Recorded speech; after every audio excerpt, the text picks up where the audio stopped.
Oh wow, this is actually godlike. Oh shit. Let me take somebody looking like a Houdini out here, Aladdin. The genie in the bottle and shit. Oh, the genie in the bottle, baby. I'm gonna fix my brightness. What's going on, y'all? I wish you could have made you food that you like. I did like it. Why do you think I ain't like it? I just smoked, so I'm mad chill. Wow, what's up? Is soap still in my head? No, just checking. Oh. Or it smells soapy? Just making sure, because I don't have a tendency of not rinsing it all out. Ah, yeah, thank you. Okay, so I'm streaming on YouTube. Let's see what we have here. Share. Ooh, this is nice. I'm about to stream on YouTube. YouTube makes it very, like,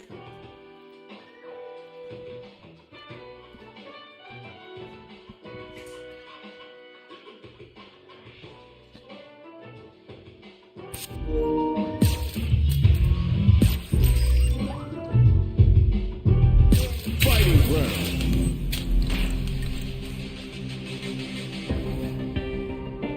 Well, it's better than getting the floor scratched up. yeah.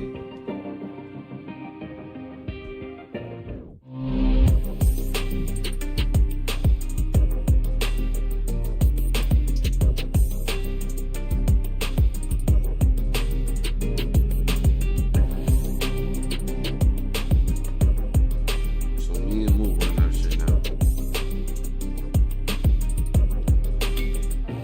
Online. Practice. Training. Love your foot. I don't want the floor to get scratched up. Training room. Hey, yo, I'm tired of playing the sidelines. Gotta make my own highlights. It's time to heat up for the fight of my life. Show 'em what I got, cause you know that it's my time. Brought till I fall, boy. Give it my all, boy. Got me feeling like I can fight 'em all, boy. The time has come, the bell is rung. No weekends here, you know that I'm a star, boy. I'll show you strong. I've been struggling for years. I'm saying I'm one of a kind and they ain't built them like me. Vision myself a champion, one day I might be. Proud of what I see from the man in the mid. A real freedom fighter, got a problem, what's the deal? Everybody know that I always keep it real. I fall down, I get up, I keep pushing still. They recognize I'm a champion. I did it all, even what they say can't be done. I wear my shades free, I raise my flag high, and I'ma stay Shall we free. begin till the then? day I die. Begin then. Survivalist.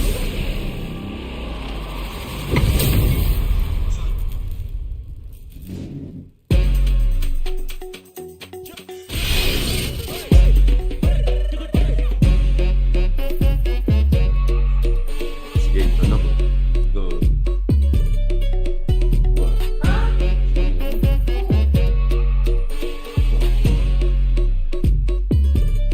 Make my mom.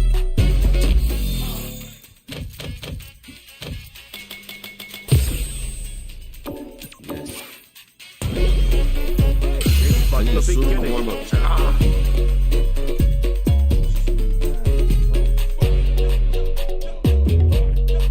Hey, can I get no,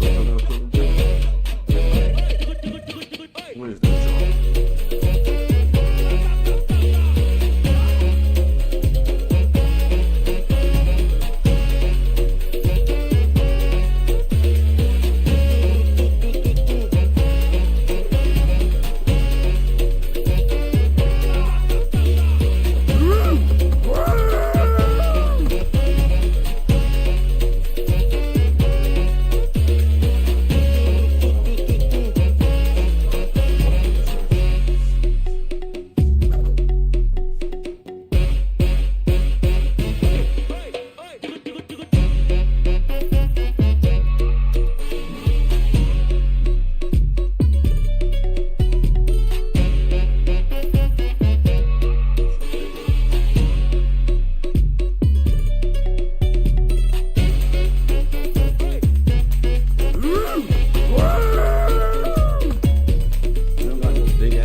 funny as hell.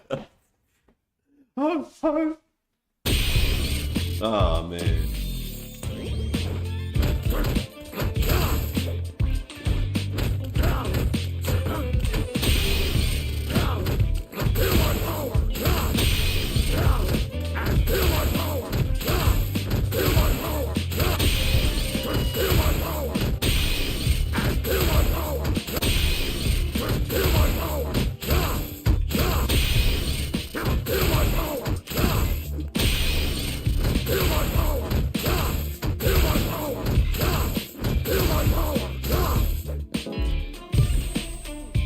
Hell no.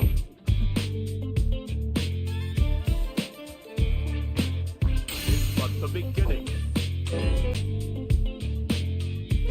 Here comes a new challenger.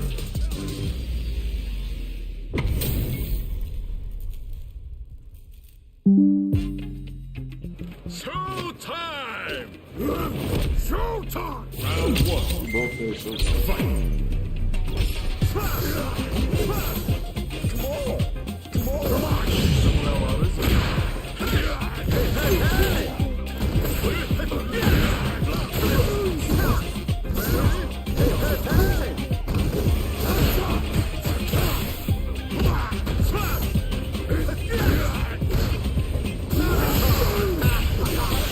I like that.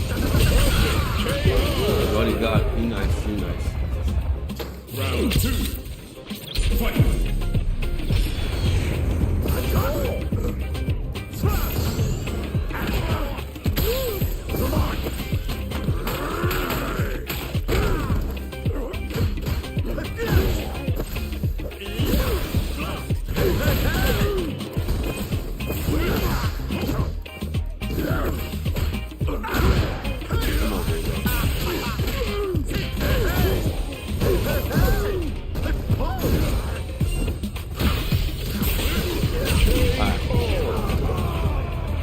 DJ win! Round one. Fight!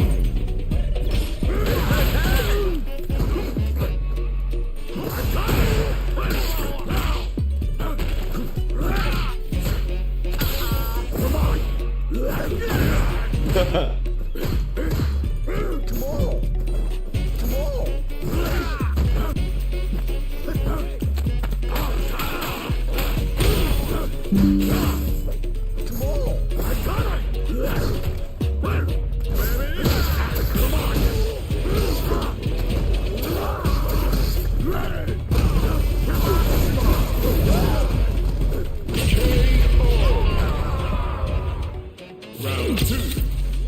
Fight!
Oh, he got it.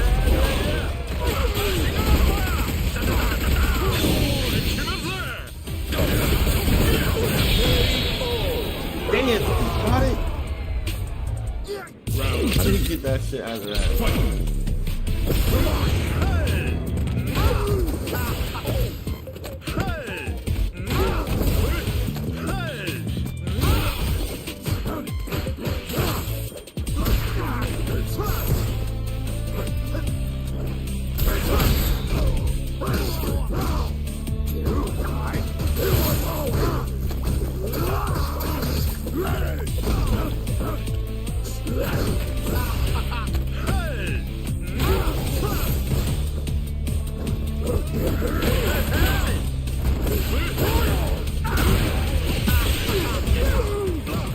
I like that, man.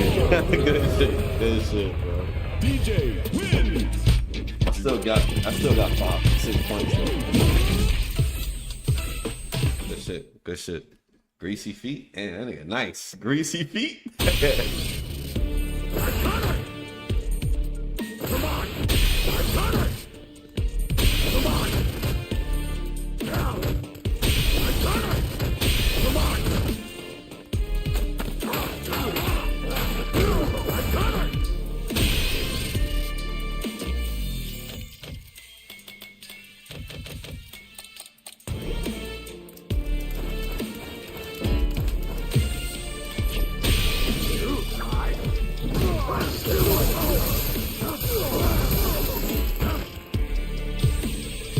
Here comes a new challenger.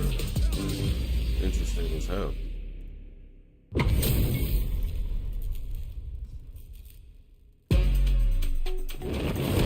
I'm working on this new case. A missing scientist. Frozen solid. As takes us one by one.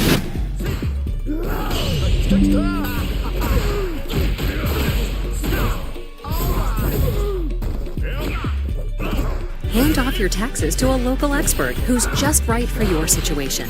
They'll do it all for you, 100% accurate, with TurboTax Live full service.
Why didn't I? I'm high as hell. What do you need to go? Red Bull Unite, New York. You know how bad I want this. I'm working on it before this moment is done and I control it. Once I'm locked in, no way that I'm starting in. Trying to put in work on the surface. Believe me, when I say nobody can see me, this is so I just make it when it's all said and done, I'ma be on the top. 3, 2, 1.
Well, we're down to our top 4, and guess what? We've reached 6-figure territory, ladies and gentlemen. We are gearing up to see who will be our very, very first champion. Damn, that's a lot of cash. Listen, I need help with my student loans. Hook a brother up. Vicious back out of the game with jammers. I don't know what you just did, but I'll tell you what, you need to put the money down. That's for the players. I'm sorry. Keep it professional here. We're going to try and do that. But yes, down to our last 4 combatants here at Capcom Cup 10. We had an amazing performance there from Bashar. He now vacates the building, but this is what the bracket is looking like right now. It is an all-Asian representation here. Chris Wong, Uma, NL, and Gachikun. 2 Lukes, 1 Jury, 1 Rashid. I'm loving the spread overall. Now we get to see our champion that had qualified from the offline French premiere going up against the World Warrior Uma, representing Asia East. And he participated again Hong Kong versus Taiwan in our in our winners finals. This is going to be emphatic. Luke versus Jury. Your thoughts on the matchup thus far, Travis, as it's been unfolding? We talked about how often these 2 characters have been facing off against each other on the stage. I think these 2 characters are some of the best at harassing you with medium attacks, especially being fit. The Jury on block and hit, Luke the same thing, but Luke has the most micro situation. Jury has a +2 on block, Luke doesn't, I believe. The interesting thing will be is if Uma wants to use the fireball, how will Chris Wong try to respond? Because he doesn't really have an anti-projectile tool outside of level 1. It could be parries instead. We've got to test Uma's reactions as well towards Drive Rush. We saw Chris Wong try to do that there with the suppressor, but already getting hit by a fireball. Stills up again. You're starting to see some of the pattern that Uma was up until this point. Chris Wong dishing out the damage, opting to go for the advantage, and a little bit of a stutter to play on the crouching jab and everything. But now Chris Wong has a lot of room to work with to build up some of that drive getting off it. Because if Chris Wong tries to get a perfect parry or walk forward, yeah, he can actually try and check the drive rush, the subsequent drive rush, I should say. He gets an abundance of damage there into the backdash, but no punish. Okay, that works. That was a juggle. Okay, impromptu juggle there. Wow. Never seen that before, but it worked. Improvised, worked out. And he misses his, he missed something. That was an execution error from Chris Wong. He's not happy. And you can tell him his facial expression when he makes an execution error. That's the second time he's done that on the big stage. Even within the top 8. Okay, in a dangerous spot. Unless he has other plans. Who's more dangerous? The person applying the media or the person who's loaded with an OD? Maybe Phenom all those years ago. I still think he was. He is. Good block, and he anticipated it. He probably tried to bait something else there, but Uma thought he was looking to do something else. That's why he went to the anti-throw tool. Oh, man, that was such a sharp angle. Couldn't get the uppercut. He's not going to drive reversal. He can't, and he did a delayed jab. He was anticipating that, understanding the situation, awareness, and he You thought you could let the fireball ring with a level 3? If there's anything that's anti-fireball, it is definitely that. Well, he's still alive here. What's the risk going to be from Uma? He's still in Feng Shui, by the way, so he can take advantage of this, but it's about to completely dissipate. Backs away. And he's low on drive gauge. No resources left in the tank, so he goes for a dive kick instead. And he's trying to avoid the chip. He was trying to avoid a chip scenario. And Chris Wong, I'm telling you, his situation where there's an understanding when people want to do something and bait something from him. He's not biting, man. It's so difficult to push out of the sea. Had he have gone for just anything on the ground, he would have gotten OD up for his trouble, and he possibly would have died from chip. Takes the grab one time, looks into the fireball there, playing it safe, gets a punish. He's been actually handling those Fuha stores really well. Tenzin Renantia. Great control thus far in the corner from Uma. He does the drive reversal. An offensive one at that as well. Keep him marshaled in the corner. Be careful with whipping some of those buttons, man. Chris Wong is pouncing and ready. He'll burn himself out if he has to. And I like the presence of mind of Chris Wong. Just throwing some of the sandblasters while Uma created space after that roundhouse, but now, again, the big risk paying off. These have been out of character uppercuts. They've actually been successful thus far. I'm not going to lie. I'm not used to seeing Chris Wong play. It's risky, but he doesn't want to be trapped in the corner for too long. While his drive gauge is still regenerating. So now, there you go. Safe cancel. Oh, and he got it. How often have we seen that? We've seen Nephew do that a couple of times. Damn. And that could have been the round. That was it. Uma did not commit to the rest of that string. That was a counter hit as well. He's got a guess for game. And he blocks. Still got level 1. Yeah, I don't know if he's going to try and do that level 1 against the Sandblaster again. Chris Wong is highly attentive towards that, and this is what I was talking about! What he did in the last bit of it! Uma saved by the grace of Jury's fireball! It crept up on Chris Wong, despite Jury getting blasted. That's still going to be the round for Uma as it crept up. If you cannot tell me that was not fortuitous, that was not a happy accident. The best happy accident we'll probably get at the tournament. What to tell you, mate? How about that? Golden Blast not doing its duty because the best fireball, the slowest fireballs, saving the day for Uma. Chris Wong now, he can be belligerent here. He can still be calm, stick to plan A because he didn't play bad in that set. It's just that fate was not in our hands. The game just had other ideas. Sometimes the game wins for you. It's not in your control. You could still lose. Stores up. Get that fireball. Hasn't been the bane of his existence, but it's played an integral part thus far. Speaking of which, back-to-back punish counter from Uma, the right choices. Big damage here for Chris Wong. Is he going to uppercut again? Believe it. No, he's trying to escape this time round. It's still not working out. We're going to change up the option. Also checking with the heavy point in case Chris Wong tried to leave again with movement to the perfect carry. Confidence to even do that. What he was doing against DCQ before, and he tried. That's not what he wanted at all, but it's totally fine. It put him in a very awkward situation. Now Uma, Chris Wong does get the big punish counter. Tensenrin close to burnout. He tried to chase him down as well. Yeah, he tried to cover his approach so he can actually try and burn him out with a button instead. Didn't quite work out, and now Chris Wong's being slippery. That was such fireball. That was an unfortunate fireball. He thought Uma was going to stay feet firmly planted on the ground there, but it didn't work out. Not because of the intensity of the situation. Before he gets that, he's so lucky that connected him a latter act, 2 frames in it. No shot of the light flash. A little bit too close to the corner. I totally respect Chris Wong trying to go for it anyway with the light flash. Could have maybe changed it up with the damage. Damage is damage. Speaking of now, Uma tries to advance a little bit.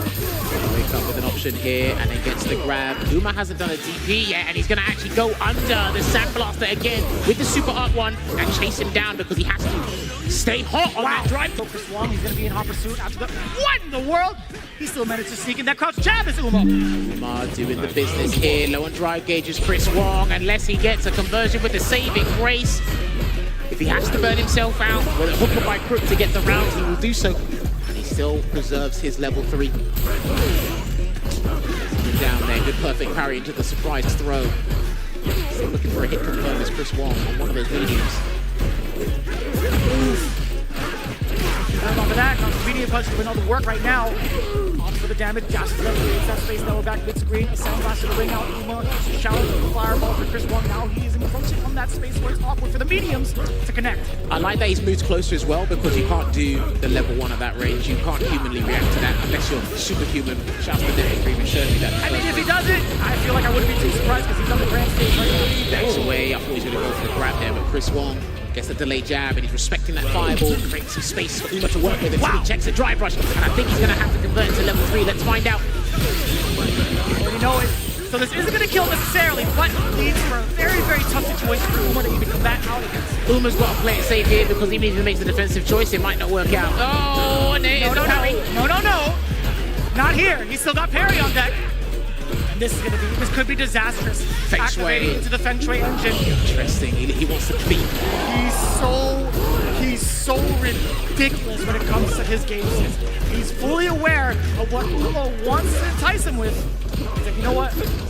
No buy. I don't blame him for that Feng Shui because Chris Wong was in the act in terms of drive gauge. He talked about how brilliant Jury is at harassing him and inflicting that drive gauge damage, really flustered to making a choice. He tried to offer a jump, sneaking some damage beforehand, but Chris Wong calmly walked under him.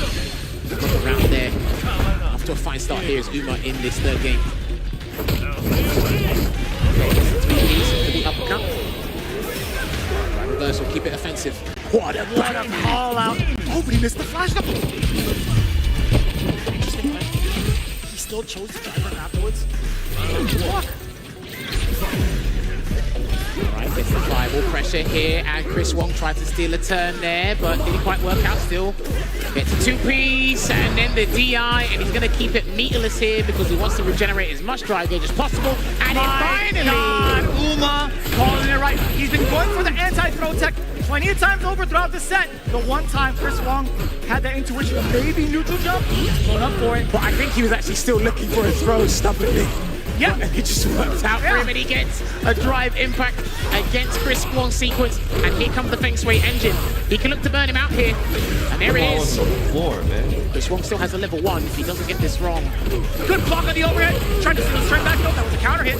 Still threatens the stun because he's in level 2 and it's about to completely evaporate that bar. It's the third time over. Goes lock control in the corner. He recovers so well. What was that noise? Yo, that was sick. Got a big throw, not doing it. Be careful. How many times?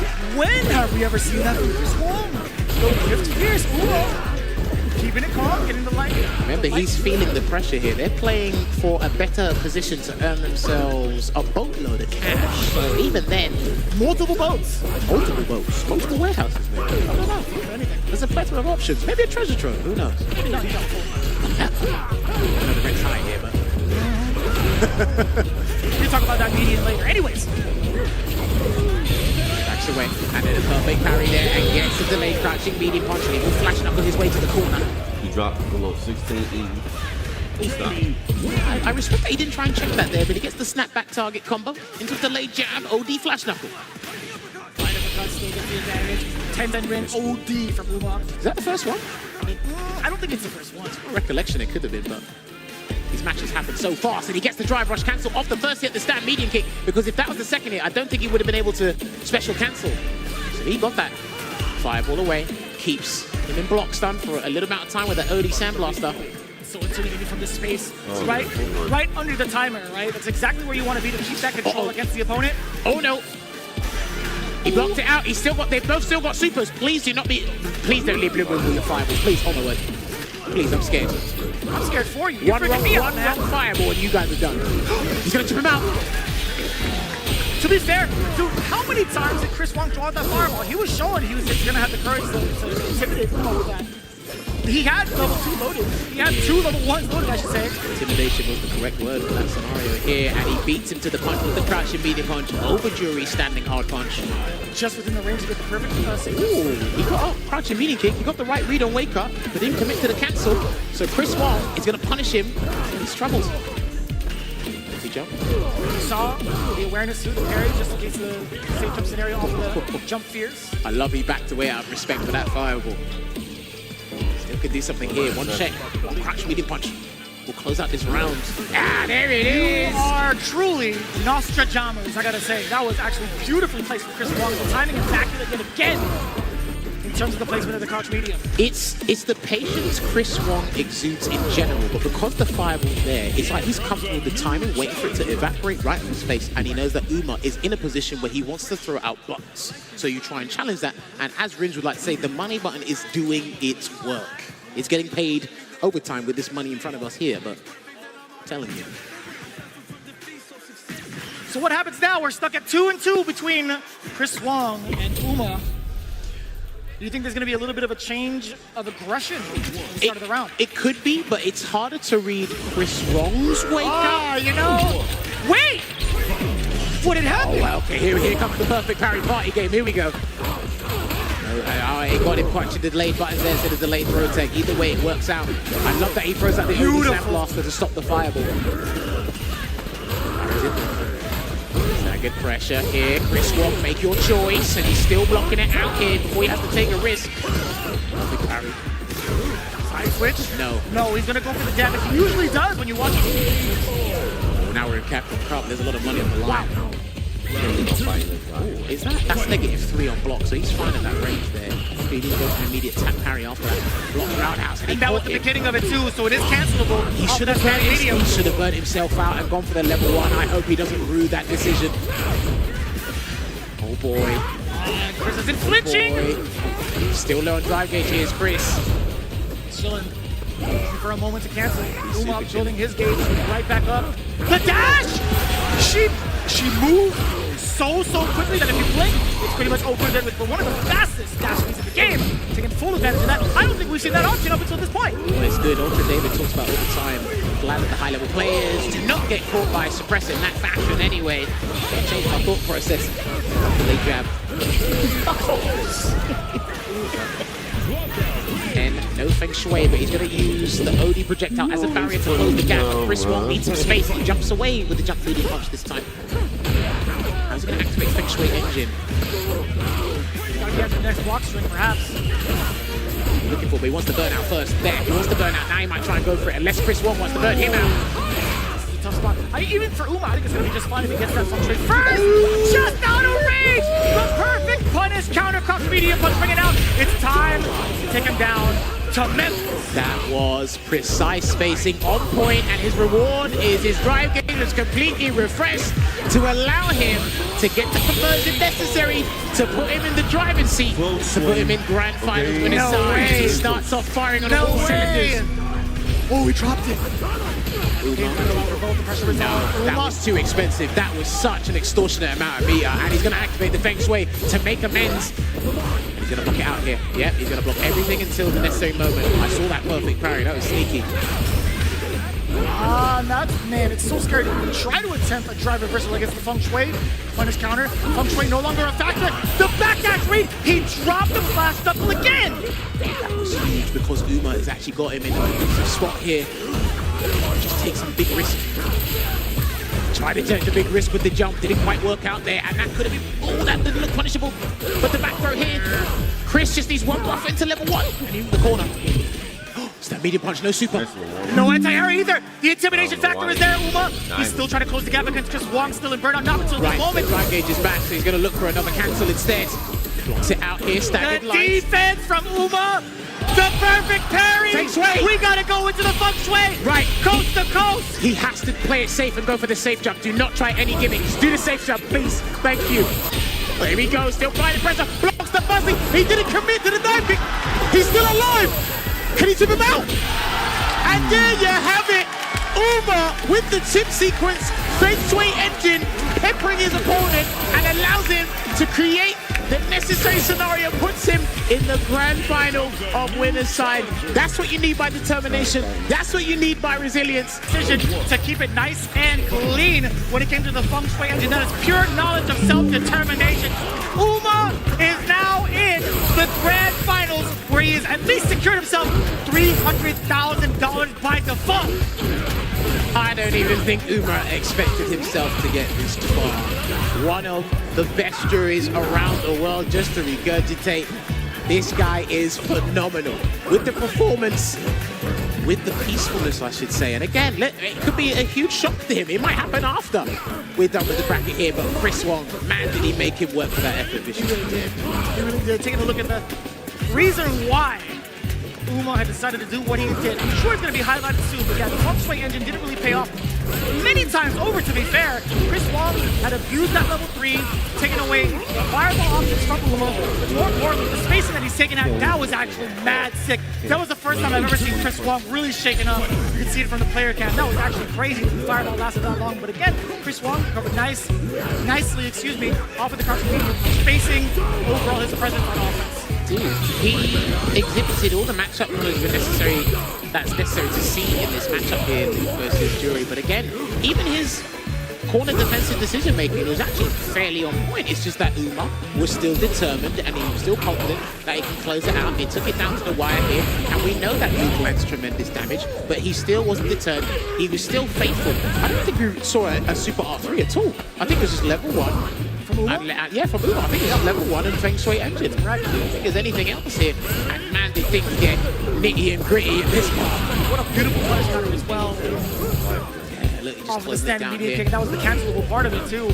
But Tense. even after the intimidation factor, we talked about it. Like, how is the aggression going to be like for either character, for either player? Really, Chris Wong was the one that really put that pedal towards the drive gauge and just kind of moved his defense shining with the perfect parry. But this is the sequence that we were looking for, right? What would have been the option? It would have been a safe jump, And I'm glad that he did it. That could have been scary, because if Chris Wong had walked under, we would have seen possibly a punish counter on the landing frames. And do you know what's crazy? He was going to stay airborne the whole time anyway, just to avoid any wake-up sequence. And even Chris Wong, now, despite being super patient in those scenarios, you still have to have the confidence to walk under in burnout and still deal with the pressure afterwards. So I actually really respect that persistence by staying aerial, because her aerial superiority, not as strong as Cammy's, but it's still pretty pesky to deal with there. So that was stupendous stuff there from Uma.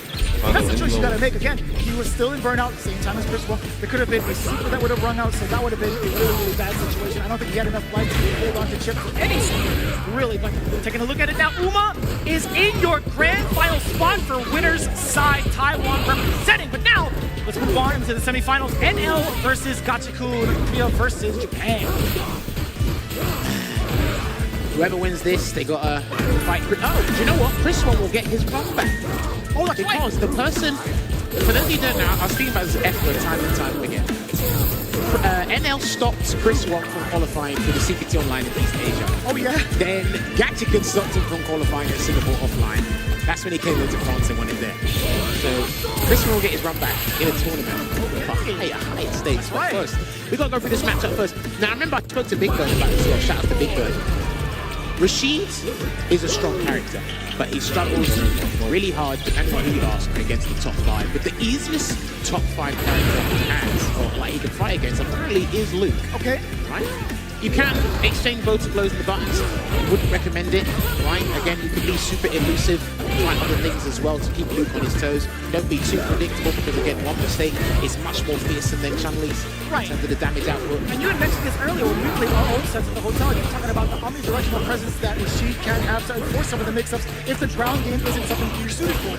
Granted, Gachikun just so happens to be the man who is already suited for every type of situation. And now, let's see if he can handle the turbulent winds. Get closer and closer to the grand finals, but he already opens things up with a forward medium punch conversion into evil spike, and that doesn't work. A couple of reversals that will work against and make him win, but not against Luke. I think he's expecting the back recovery on that evil spike knockdown there. Parry is going to be huge here for Gatchigan as well if he can get the perfect parry into the drive rush. You can already see a little bit of the struggle. The sandblast has been such a pivotal part right now for NL. And speaking of which, when you see Gachikun committing to the fireball game, NL 2 steps ahead, already airborne. The counter hit is there for medium punch. Again, punish counter, but no spinach of the bar, surprisingly. Turn around there, and that's when he spends the bar. He heard your cries, he heard your pleads, Vicious, and he said, listen, let me slam dunk. Let's get that round. Taking him there. The eagle spike, and then a back jump there, but gets caught with the heavy spinning mixer. Now he tries to bait something else, but great patience there from NL. That's one angle, and it's already stuck out. Doing so, Gachikun breaking away from him. By a single sandblast. I didn't think that was going to hit, and he misses a chance to activate his SAR, so now he's got to be on the back foot just for a little bit. You're going to standing medium punch after that. Here he comes. Let's see if he pushes him out. I hope NL is not going to try and look to throw Takeda. Oh, and he did a delayed button, and he still gets to pick up. Whirlwind's there. Oh, what a delay. That's it. Yeah, they're done. Enhanced Whirlwind, more than enough damage. Gachikun tying it up. Expensive with that, but he's more than willing to spend those 2 bars every single time. Shout out to the lingering wins. You don't need no silkies here. Because it's interesting, if you're going to play traditional footsies with Luke in this battle, you might as well integrate the drive rush footsies as well. It's not too bad. It's not too expensive to even try out that strategy. Going below 2 times over and forcing them to react to it. Yeah. Which means he'll change up his button timings and he'll just be comfortably walking forward and whatnot. So exactly that. You got away with it twice, maybe 3 times. Now you're looking for that counter poke. But speaking of counter pokes, NL successfully gets 1 at least. The throw tech for Gachikun to create backing away. Jigen's got anything he can react to. Yeah, he needs to try and keep his drive gauge low, and then he's going to do the Yasar to help close the gap. Just walk in on it. No drive reversal, because the drive reversal will be bad at this point. Gets the overhead. This is going to be a fat amount of damage. Is he going to go for the tight link? I think he will. There it is. Beautiful. And the same jump setup as well. Great defense thus far. And he'll get 2 crouching mediums. Light knuckle into the level 3. Now this is going to be some really, really big damage. But man, it's you what ain't, you do with it after. You ain't doing reversal from this wake up. Go away. Nah, okay. he's not. If it was green, then for sure. Never. Not there. Because there was a safer way to do it. He knew a throw wasn't going to close it out. Too far anyway. Way too far. He's not that impatient in scenarios like that, Gatchigan. So he takes 1 game up in this semi-final, and And that was unfortunate I gotta because watch that is that. strictly vertical. Ooh, hey, but not too bad for Gatsu-kun. He didn't get the rest of that damage. NL had dropped that light knuckle combo again. I mean, listen, what that does to his mental fatigue, that's annoying for any Rashid player. Backing away at the moment, to whip, but uses What a that medium diversion. kick. Hey, listen, man, that's a good difference. Goes back to here, so he needs NL to Fight fucking man. even if he gets the charge. Not a single one. NL was the one looking for the whip. Right, I like his whirlwind shot because he throws a light one and sees you try to jump the next one because he's actually been hit by a jump already, so he's trying to get the juggle from the heavy whirlwind shot. That's if he tries to anticipate with a hard read. DI can work against whirlwind shots as well, so he's got to be careful with that eventually. And the counter conversion off the standing medium kick. Great. Away just, yeah, and he gets a punish count. He couldn't feel confident there, but safely plays it with the throw. Drive reversal. And this is a good choice because the drive reversal still creates space, enough space for a grab. There it is. And he kicks it away and he makes him. Yes, because that is one of Rashid's strengths. He's one of the best characters at forcing parry in the game. Drive reversal, keep him there. Level 2 against the overhead. The reaction from NL. And he needs the full screen because he'll just wait. Just keep it there. Please be careful of the perfect parry because he's being a hunting hawk right now. And that's an answer. That's a clean answer. Still And he garnering gets that his drive space. gauge back as well. This is so good for NL. Gatsu-kun sells a slight life lead. You saw the attempt at the suppressor. You saw exactly what NL was looking for. But Gatsu-kun, the low medium kick from Rashid, it's just so active and it's so far reaching. An excellent counterplay from Gatsu-kun. Well timed. Luckily it connected. Got that conversion here. He needs to get that 2-0 buffer. To get the forward medium punch to connect the first hit. But still, the drive rush approach has been such a nuisance for NL. It's going to make me hesitate. This is what happened before. To be fair, that jumping fierce could have come out and it could have stumped him out. Perfect carry into the heavy kick. Gosh, again. Right, here we go. Here comes the safe jump. He goes to the proper safe jump this time. It's Hook, line, and sinker. and that's going to be the round. More than enough damage as well to build up into the level 3 if need be. Yes, sir. That's going to be it. 2 games in the pocket of Gatsu-kun. And we're going to make it 2-0. Picture perfect. Literally ending with the perfect KO. Red Bull's Gatsu-kun. Closer. Ryan right here. I love the animation out there. Both the regular version and the critical art. Man. Well, at least Gatsu-kun remembers the input. I had to Google it. What? I had to Google it. Why? Because I couldn't remember. I don't really watch it. Okay. I see what you're coming from. All right. I had to Google it. I thought, what? Use it? I feel like only level 2 really exists. Yeah. I don't mind. Well, you only see Rashid level 3 if he's actually in a good position to use it. That's the big game winner. But I think, you get that win condition more often. Oh, the whip punish there. Rashid actually has some buns that can do that. Look at the Oh, the hammer of justice. got literally hit like a whack-a-mole game, and it's falling apart. Easy whack. That's for sure. Look at the damage. Yeah, okay. I like that too. Now recognizing the space away from the corner. Out of the frying pan. Level 1, excuse me. Yeah, out of the frying pan and into the fire. Sometimes rounds just do not go your way. That didn't go Gatsu-kun's way, but that's fine. Give me that shit, man. 2 games up. That's what really matters. I'm that nigga, bro. I'm that rock. Lies the same way that Jury does her forward heavy punch. That's that medium first hit. Not on my level, Deliberation from the bro. normals. NL taking this time to get that throw. Gatsu-kun. Not on my level, Speaking of bro. deliberation, he at was looking with for the it? fireballs, and I like that idea for the DI. It's not the same as when you do it against Ken or Rashid himself, but you really have to catch the timing. Literally the same frame. Projectile there. I feel like it is anyway. Gets the throw. Pile him on. I like the patience from NL also. You saw the backdash as well. A lot of guys have been super patient with their delayed buttons to catch backdash and delayed tech as well. But let's see if we see a whirlwind. Not yet. Now we might see Let me it. watch that clip again. Here we go. Because you need to be close to the corner so you can actually set up that full launch trick. Take away drive gauge. He is persistent as hell. And that's going to get the second team right. Pick it up. He's not going for the kill, but he won't kill. Yes. It's hard to do. It is very difficult. I understand it. Can he burn him out? Drive reversal, it definitely does.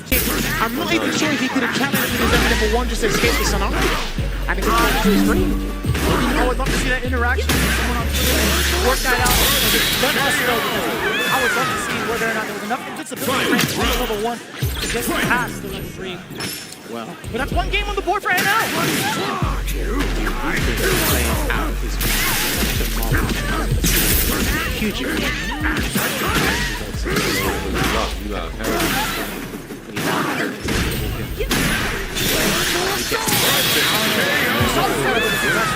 I love from Gotch.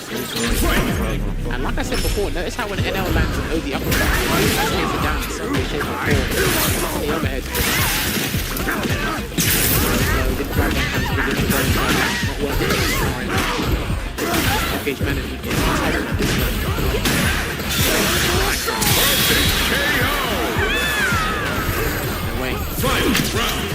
They carry what he's looking for. He's not going to take the risk with the jump. He needs the perfect rank. So the game's close. And that is not the mix that he wanted.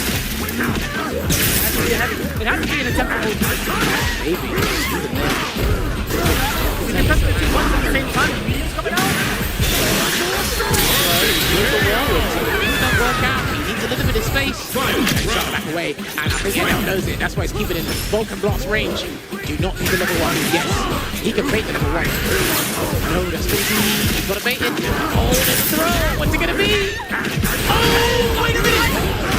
Don't say it. It's not. And he jumps at the wrong time. NL wins it back in his chair. Nice and calm. After that, very intuitive. That was an executive decision because it was a low-hanging fruit there with the DI. But he had other plans. Even right straight to the corner there. Delay button didn't work out. He gets the grab. What's the choice going to be this time for something? And catch it. Just too far. NL again shaking his head. This has all not spoon in his favor. Counter hit 1. Oh, wait. This is doing its work. What is Capcom going to do? He can afford to take a risk. He doesn't. It's just one button to drive reversal. Level 2, deal with it. Deal with it. Listen, I'm causing the problem, you deal with it. Don't jump again. He's going to kick it at you. And just at the last second, got through at the right space at the right time. Catching the big disadvantages against NL. He's moving on into losers finals. So, big shout outs again. Next South Korea. Give it up one more time for NL. Now there are no longer any Korean representatives in this top 3. Capcom. Oh wow, he won Capcom? What he achieved in 2018 by being achieved. Leonardo here. Looking back at what transpired in the highlights here, he came out of the gate right. It was a brilliant start. His understanding of this matchup has been sensational. What he's shown us here, even with the optimization as well, it's tricky for anybody to do it, no matter what you are playing. Like I said, back at the start, it's super problematic in the game. Overhead, you can throw and afterwards, what you block him, it just miles. That's redoubled each other. Uppercut just like that. The safe jump. The options around the damage. It's just too much for him to handle. I respect that. Still going for the down. Like basically super tight thing in the corner. Again, he's not afraid to try and get himself in that position. And even then, NL really had some good defensive choices at times as well. I love this. Just like that 3 as well. That is probably a huge mistake. I'm not sure that the OD's going to mix it with everyone. But this situation here, this looked absolutely crazy. And I love the fact that he just backed away and didn't this, you just have to. One of the ways that is safe for Rashid to actually utilize his SR is to just do a drive reverse. After this, it's too much. And even then, you do these slight walkaways to bait and throw, but you have a specific timing that catches delayed throw and delayed button as well. We see it happen time and time again. Sometimes like that, if I just press that button one frame later, one frame earlier, something like that, you would win. Even before that, when you're looking at the situation at hand, I know it's an opportunity of a lifetime to use that. chasing it all. And then immediately after that, NATO ratchets it again, those pivotal moments in the that's going to be the reason to the new song. That's how it turned out. 3-1 this game now. Man, seeing him again, maybe potentially getting into the grand final season. That was going to Chris Wong. They had quite the history in all the offline games. They have this is what the bracket is looking like. It will be a Singapore offline run back here with Chris Wong. Could he do it? Could he take the man of the turbulent wings to get the championship? Listen, they were in the money anyway. That was the money they were playing for 4 players anyway, right? I believe, if I'm not mistaken, this is like what, 300,000, 200,000? No, I'm sorry, 200,000. I mean, it's not super here now, but the disparity between 4 players. Huge, but hey, we want to give special thanks to the sponsors and the people that have been providing the headsets for the players here at the Capcom Cup, which is Steel Series here. Big thank you to them for providing us with Atleast Pro, which is the official headset of Capcom Cup 10. You can enhance the premium high fidelity drivers and solar software with the Nova Pro is the ideal for any fight you take on. They are going to help someone become a millionaire in minutes here. I can't wait to see it. So again, big shout outs to Steel Series for being our official headset sponsor. As well as UCS, a very significant partner who has been along with us the entire way through. They made the take-home trophy for this year's winner. Obviously, if you're in the venue, you can check it out in the lobby, or you can head over to collectpcs.com. Very, very detailed figures from the show. Actually, a bunch of different scenes of the Street Fighter legacy. We got Alpha, we got 5. Great pickup. Yeah, we will be taking a seat. We do have our top 3 ahead of us, so don't go anywhere. We'll come back. We'll see. We become the first millionaire at the GC.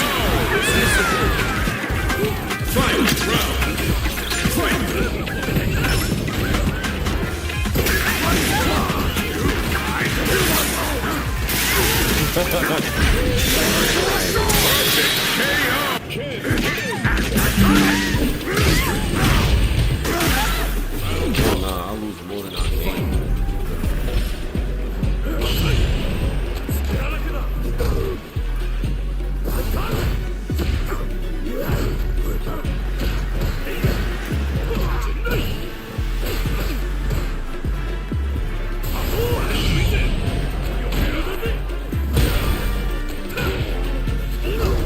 To me, Street Fighter is history. It's what got me into fighting games. It's what got most of my teams as well. It's good to see this multiple iterations through time as the game continues to get better and better, characters, better graphics. We do this because we love it for the rest of the PCS family. That's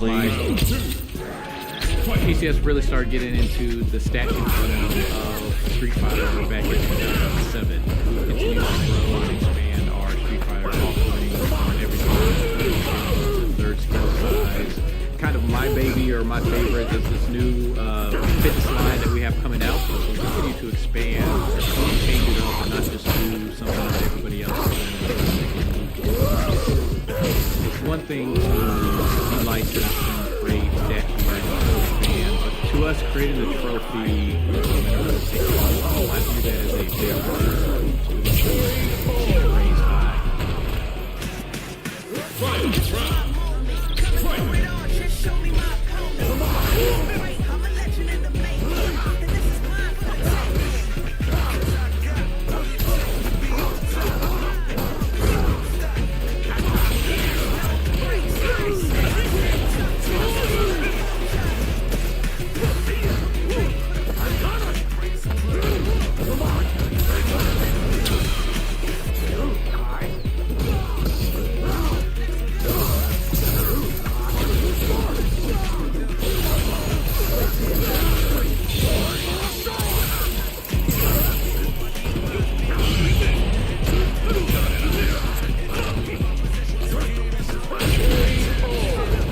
Choke boys, he's a choke hard. You can't handle that pressure, that. You can't handle it. He's a choke artist.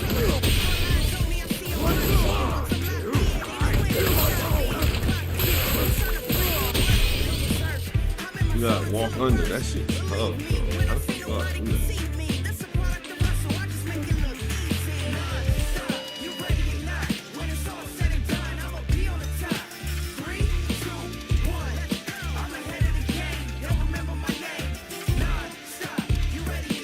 What's the beginning? I'm taking a break. Like that. Here comes a new We about to challenger. watch. Yo, chat. We about to. There is no chat. Shit. Capcom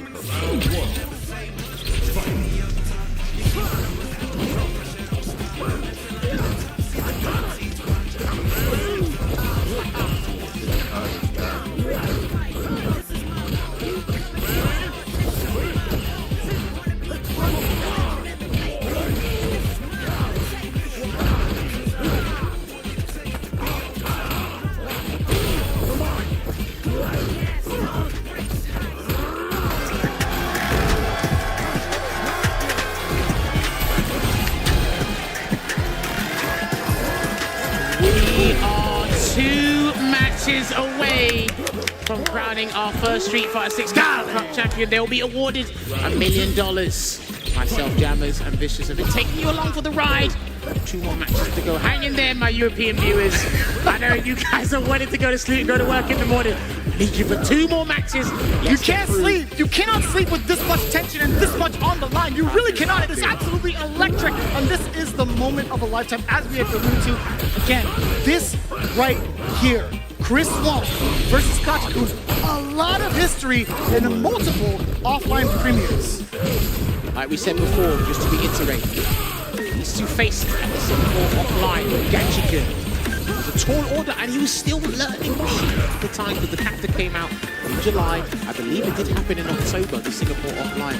So he didn't have that much experience, but he was kind of understanding the scenario as a tournament player that persevered, got him here. Now it's going to be an even more in-depth, a more intricate run back because they have much more knowledge, and these 2 play each other online a fair bit. They sure do. But now we've actually slapped an odd $200,000 to $300,000 on this table. So it's a little bit different this time.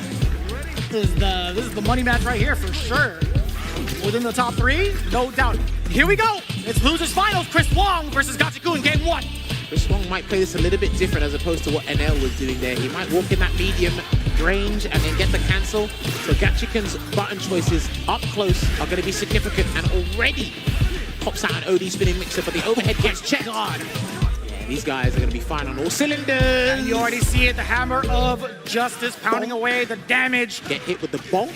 There you go. And there goes the 3-piece there. Try to press a stand hard punch, but identified. Gets perfect parry, and that will close out round 1 for Chris Wong in this losers final. It felt like a very standard set play type scenario as soon as Chris Wong got that first opening. That is for sure. And guess what? That hard knockdown gives him that exact scenario again, but great defense from Gachiku. And you see it, man. He is hammering away with that crouching medium punch.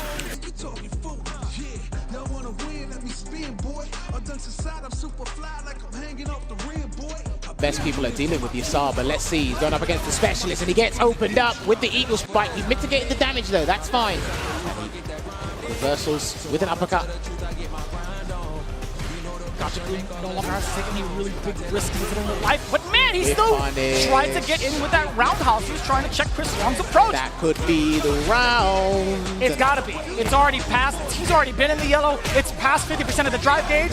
It's time to go to Memphis yet again. There you have it. Game 1 to Chris Wong. He's definitely got to be careful with his button choices. Up close with the mediums, he's ready. When he moves himself out of that game with Chris Wong in terms of the footsie battle. No whiff punish there on the stand medium punch. That could have been clipped by anything there. Still waiting and adjusting that spacing. Micro steps are necessary.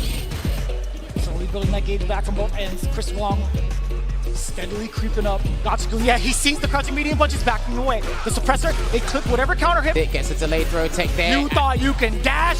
Well, has to run in and take his Oki there. Good block there from Chris Wong. He's got a very firm understanding and confident on how to deal with Rashid's Oki situation, because Rashid has some of the best Oki in the game. Yeah, 100%. Waiting it out there. Yeah, he wants Chris Wong to whiff a button, but he's being patient, slowly working him down. Oh, that was at the perfect timing for the counter hit.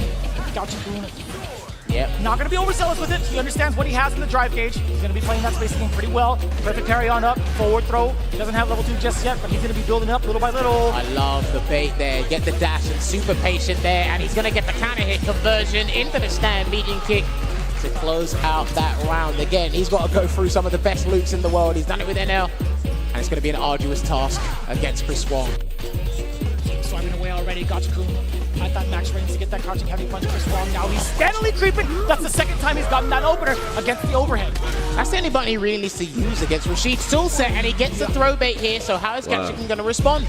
Wakes up. That's the second time he's answered with a wake up button against the safe jump scenario. And the perfect parry, and he went for a crouch fist instead of a stand medium punch. I guess he wanted to take off more drive gains than possible, but he can burn him out here, and he will do that with Altair. He will burn him out. That means he's got no level 2. But that's fine, because he's actually in a highly beneficial scenario here. Near the corner, burnt him out. Gets the stun. So sneaky. Now, can he get the round is the question. He's going to have to do the sky high, and he's going to burn it out. Heavy spinning mixer should do it. Wow. And it's just enough. That got 3 bars to his name. Even if he managed to mash out of a string, or at least before the DI had hit, sure, it'll take out a lot of damage from Gachikun, but I think in that scenario with Chris Wong down 3 whole bars, Gachikun would have been totally fine with it. Hence why the risk he was taking with the DI. Well, it's fine. It's only 1 apiece right now. That's the scores on the doors. Oh, walked away there. The micro walk back and get the huge punish, only for trying to throw his opponent into a nice 30% there. Nice. Incorrect challenge out of the frying pan and into the fire. And he waits for the delayed back throw. He thought he was going to tech Chris or throw Chris Wong, so. Ooh, did he get it? Oh, didn't no. He went out. Yeah, he's going to go for a tricky setup. He can DI after this, so he's going to be tricky with it. He's going to do Arabian Cyclone instead because he doesn't want to go for the early stun. He will threaten the stun. There's the throw. Trying to press the button afterwards. You saw the counter hit. Still gets him grounded. More than enough in the tank. Gachikun securing the first round of game 3. And when he does the dash up stand medium kick, he's like +1 or +2 in burnout. That's why it's actually legitimate pressure to deal with. And here comes the Yasar. Double backdash just for reassurance, just in case. And a little bit more space to work with. I'm so scared to even see anybody try to jump out of there, but the defense, let's see it. Early drive reversal against the enhanced mixer. Well, he forced him to spend his good there to force you to spend your drive gauge, only to make you spend resources or expend them elsewhere. It was pretty smart. Still got him low on drive gauge. Perfect parry. The big drop, a very significant drop. Punish counter against the flash knuckle. Gachikun actually in a very, very good space to get this level 2 yet again. Oh, the backdash. He's looking for the knockdown. He didn't spin a mixer. He hesitated, and I think it was a good decision. And a it's second so Yasar. close. Good Chris lord, Wong. where did he conjure that up from? True block string. He's got all the sand in the world around him. Kick it away. That could have been around if he committed to 2 jabs, Vicious. Oh, no way!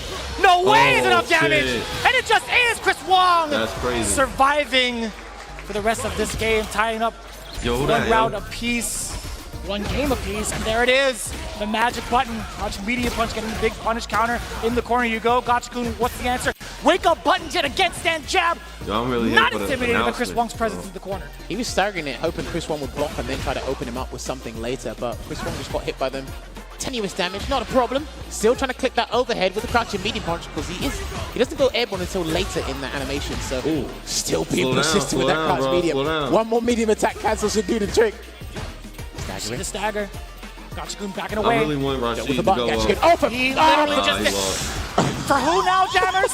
For whose sake? I bit my tongue because I was about to get sacked on camera. You know, you're just fine. Good recovery. And good recovery from Chris Wong as well, making it hurt against Gachikun. You had just said it. You are not allowed to whiff a button against the man who has some of the best. In this dogfight here, he can smell it. He can smell it. Too wild for me right now, jammers. I need you to tone it down. Chris Wong up 1 game against Gachikun. See if he starts here again. Hopefully he's not super deterred by what's happened in the neutral when he's with buttons and so on and so forth. He's tried overheads as well, but Chris Wong just being resilient and checking everything. Laser focused on point with that stuff in the neutral. That mid-range game. Jesus. I'm telling you, he has such a great understanding. Good confidence and matchup knowledge. Oh, the low forward actually pays out. Still within range. Chris Wong maybe thought he could advance forward. The overhead meaty enough to get the link off of the stand jab. Yeah. OD rings out. It's been very, very rare from Chris Wong. He denied that momentum changer there for Gachikun. Now they go back full screen. Throwing out a couple of whirlwind shots, still trying to get. And this is what's interesting about Chris Wong. He'll try and walk forward and perfect parry the whirlwind shots instead of jumping, because that's the low risk, and it can actually turn into a high reward in terms of positioning anyway. Still can't whiff a button. Speaking of positioning, Gachikun, he's trying to still keep that space against Chris Wong. Maybe he's looking for a dry rush perhaps, but he's not going to be whiffing any buttons soon. He paid for it in the last game, and you can see the different approach. He's absolutely going to be standing okay up until this point. As long as you're within range, Chris Wong will definitely attempt to check your walk back. And there's a spinning mixer, but there's no Yasar to cover the tracks, and he's going to take the round. He has to take the round from this. Tempest Moon into the Rashid kick. He didn't need to do that. He didn't need to do that. But it's fine. Yeah. I will take that. Just get the round. I don't know if he could have got the pickup from the medium spinning mixer, but just for reassurance, he spent the bar. Wow. And I'm only talking about that because he's given up Yasar momentarily. But he gets the anti-air. Out of the air. Flips out. Damn. I just heard someone scream in the crowd after that whiff. Jesus. There you go, backs away, gets the back throw here, does Chris Wong, and he'll chase him down. Despite being a perfect parry too into the roundhouse. I didn't even know he had enough time for that. Jeez. Trying to perfect parry the overhead. Still trying to get in that range to stop Gachikun from doing anything with the medium attack. I didn't know this range so well. And you saw it, yeah, Gachikun tried to press the button on the way down. Chris Wong letting the ring with the fierce. No stagger. He's walking back and forth. Yeah, he's not Gachikun is absolutely not biting. That's the second time, the second instance he's caught Chris Wong trying to walk back and tease. He's got to summon the whirlwind shortly. There we go. It's got to be here. Isar time. The turbulent winds are coming. Don't go forward. Better seek shelter. Category 5. Block it out. True block string. Good patience there from Chris Wong. And that could be blocked. No, it wasn't. It wasn't. He took the gamble. We saw the note of approval in the player count from Gachikun. And he said, all right, I see you. And again, that's not a crazy choice because that puts him, that propels him to match point. That's going to put him in grand finals. Gachikun's got one bar to his name. Come on, man. Closer to that possible win condition. If he can land a proper sequence, he's already got the punish counter. He got to throw.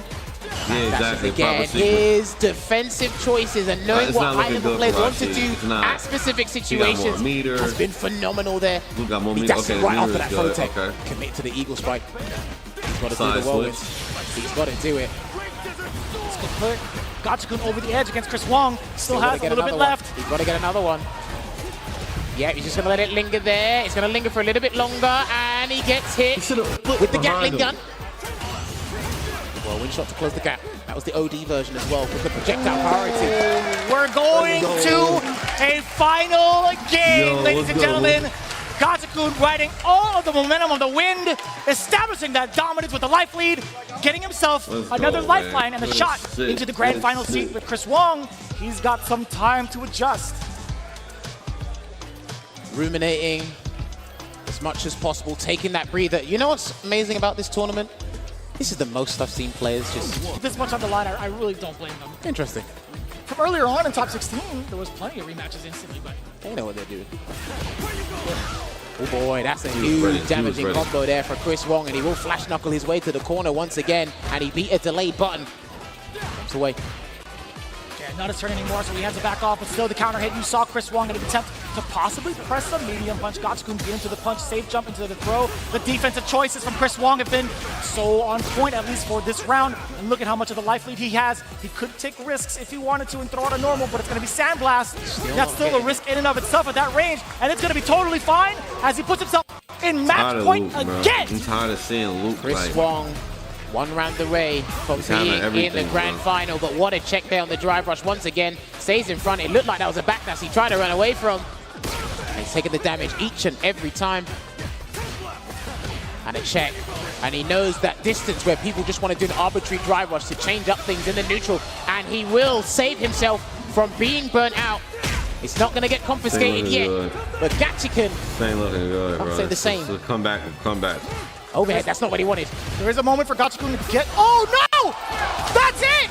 Chris Wong eliminates Gachikun with a well-placed normal into the drive rush and more than enough damage. He's going back in to face off against Uma. All that money right numerous times in that set, and even throughout the day, he's managed to avoid some throws and punish them accordingly. And they've helped advance deeper into the bracket, closer to the cash prize that we're all fixated on. Chris Wong doing the Niggas gonna be work in the here. parking lot waiting.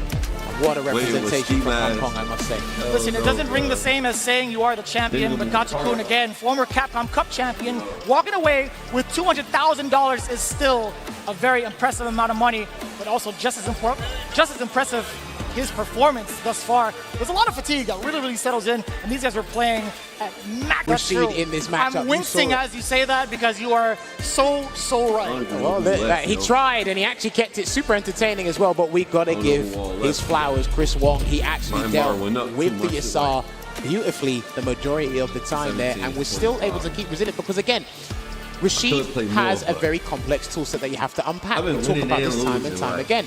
Luke is just keep it simple and effective, and it is absolutely powerful. So there's not much he needs to change outside of discipline as a player. You have to integrate new tools, new strategies, mix that in with drive rush as a Rashid player, and it can be mentally taxing if you've seen it. But the fact that he took it all the way down to the wire was brilliant to see. Yo, all right, might sound good. Okay.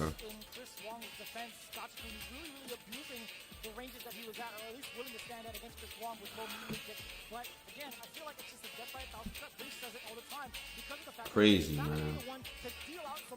I want to see those. I want to see those announcements, man. I need to see those announcements, man. You are indeed correct there, and there you go. The most used button is probably the most pressed button throughout the competitive season in Street Fighter. There's gotta be like a stat for that, right? Like how many cross medium punches were pressed throughout the entirety of every Luke player in top 16? Dude, I mean, it was in Street Fighter 5. You could check how many times you press the button. Maybe you could do it in this game as well, but look, it's highly effective. It ain't broke, don't fix it. And it's taken so many players so far. Respect, man. Good shit, boys. The buttons he has. A treasure trove of good buttons. You see it there at least every time. So my parents are having a blast just watching this, but that was sick. Listen, they're just like, oh, that guy hurts. Yeah. Bet your mom's like, that guy's a bit. My dad looks right in the camera, he's like, damn, that sucks. That feels bad. But hey, you know what doesn't feel bad? 6 figures in your pocket guaranteed either way for Uma and Chris Wong, but only one could walk away with that big 7 of the million. Hong Kong and Taiwan. 3-0 Wow. 3-2 Chris Wong because of that chip sequence in the burnout. And Uma. Them playing JP theme is crazy. But we need to let these people know because once that's a huge deal going forward for competitive fighting games in general, for us as a Street Fighter community, people watching at home. Like that JP theme going crazy, bro. Absolutely phenomenal, regardless of what happens here. I didn't expect the jury to be in grand final. I'm gonna tell you that much. And I didn't expect to see that type of representation either. I will be completely honest and fully transparent. I did not see Uma in the running. I saw his name, I saw him being drawn, but at the same time, a lot of people didn't have their eyes on this exact spotlight. Some people like Rand and James, they had the observation on deck. They had the luxury of being able to tune into the agency. But this is where you pay the respect to someone like Uma, as well as Chris Wong. Chris Wong traveling all over, taking those miles, taking the footage, being as studious as possible to be one of the best moves that we can ask for. And Uma really transcending the character Jury to knock off all of the conversations. You could really say now Jury is in contention for top 5 just because of the way things turned out. I know you're wincing. I know social media is going to be like, this guy doesn't know what he's talking about. But facts are facts. Uma had brought this character to the grand final spot in winner's side. I didn't think she was. Is the defendant going to stop talking now? Am I? Do you want me to? I had no part in that. That was all fine. him. You can't pay me enough to agree with what he was saying. Listen, I wasn't a believer up until I see. Yeah, he's not wrong. I know. I respect Uma. Uma is a magnificent player. Your takes on Jury, on the other hand, Jury is a magnificent player, no doubt. Jury is the baseline to what makes a great character. Then you can go up the list because she has potential. Does she do it the best? No. I didn't say she was the best. I wasn't saying she was doing it the best.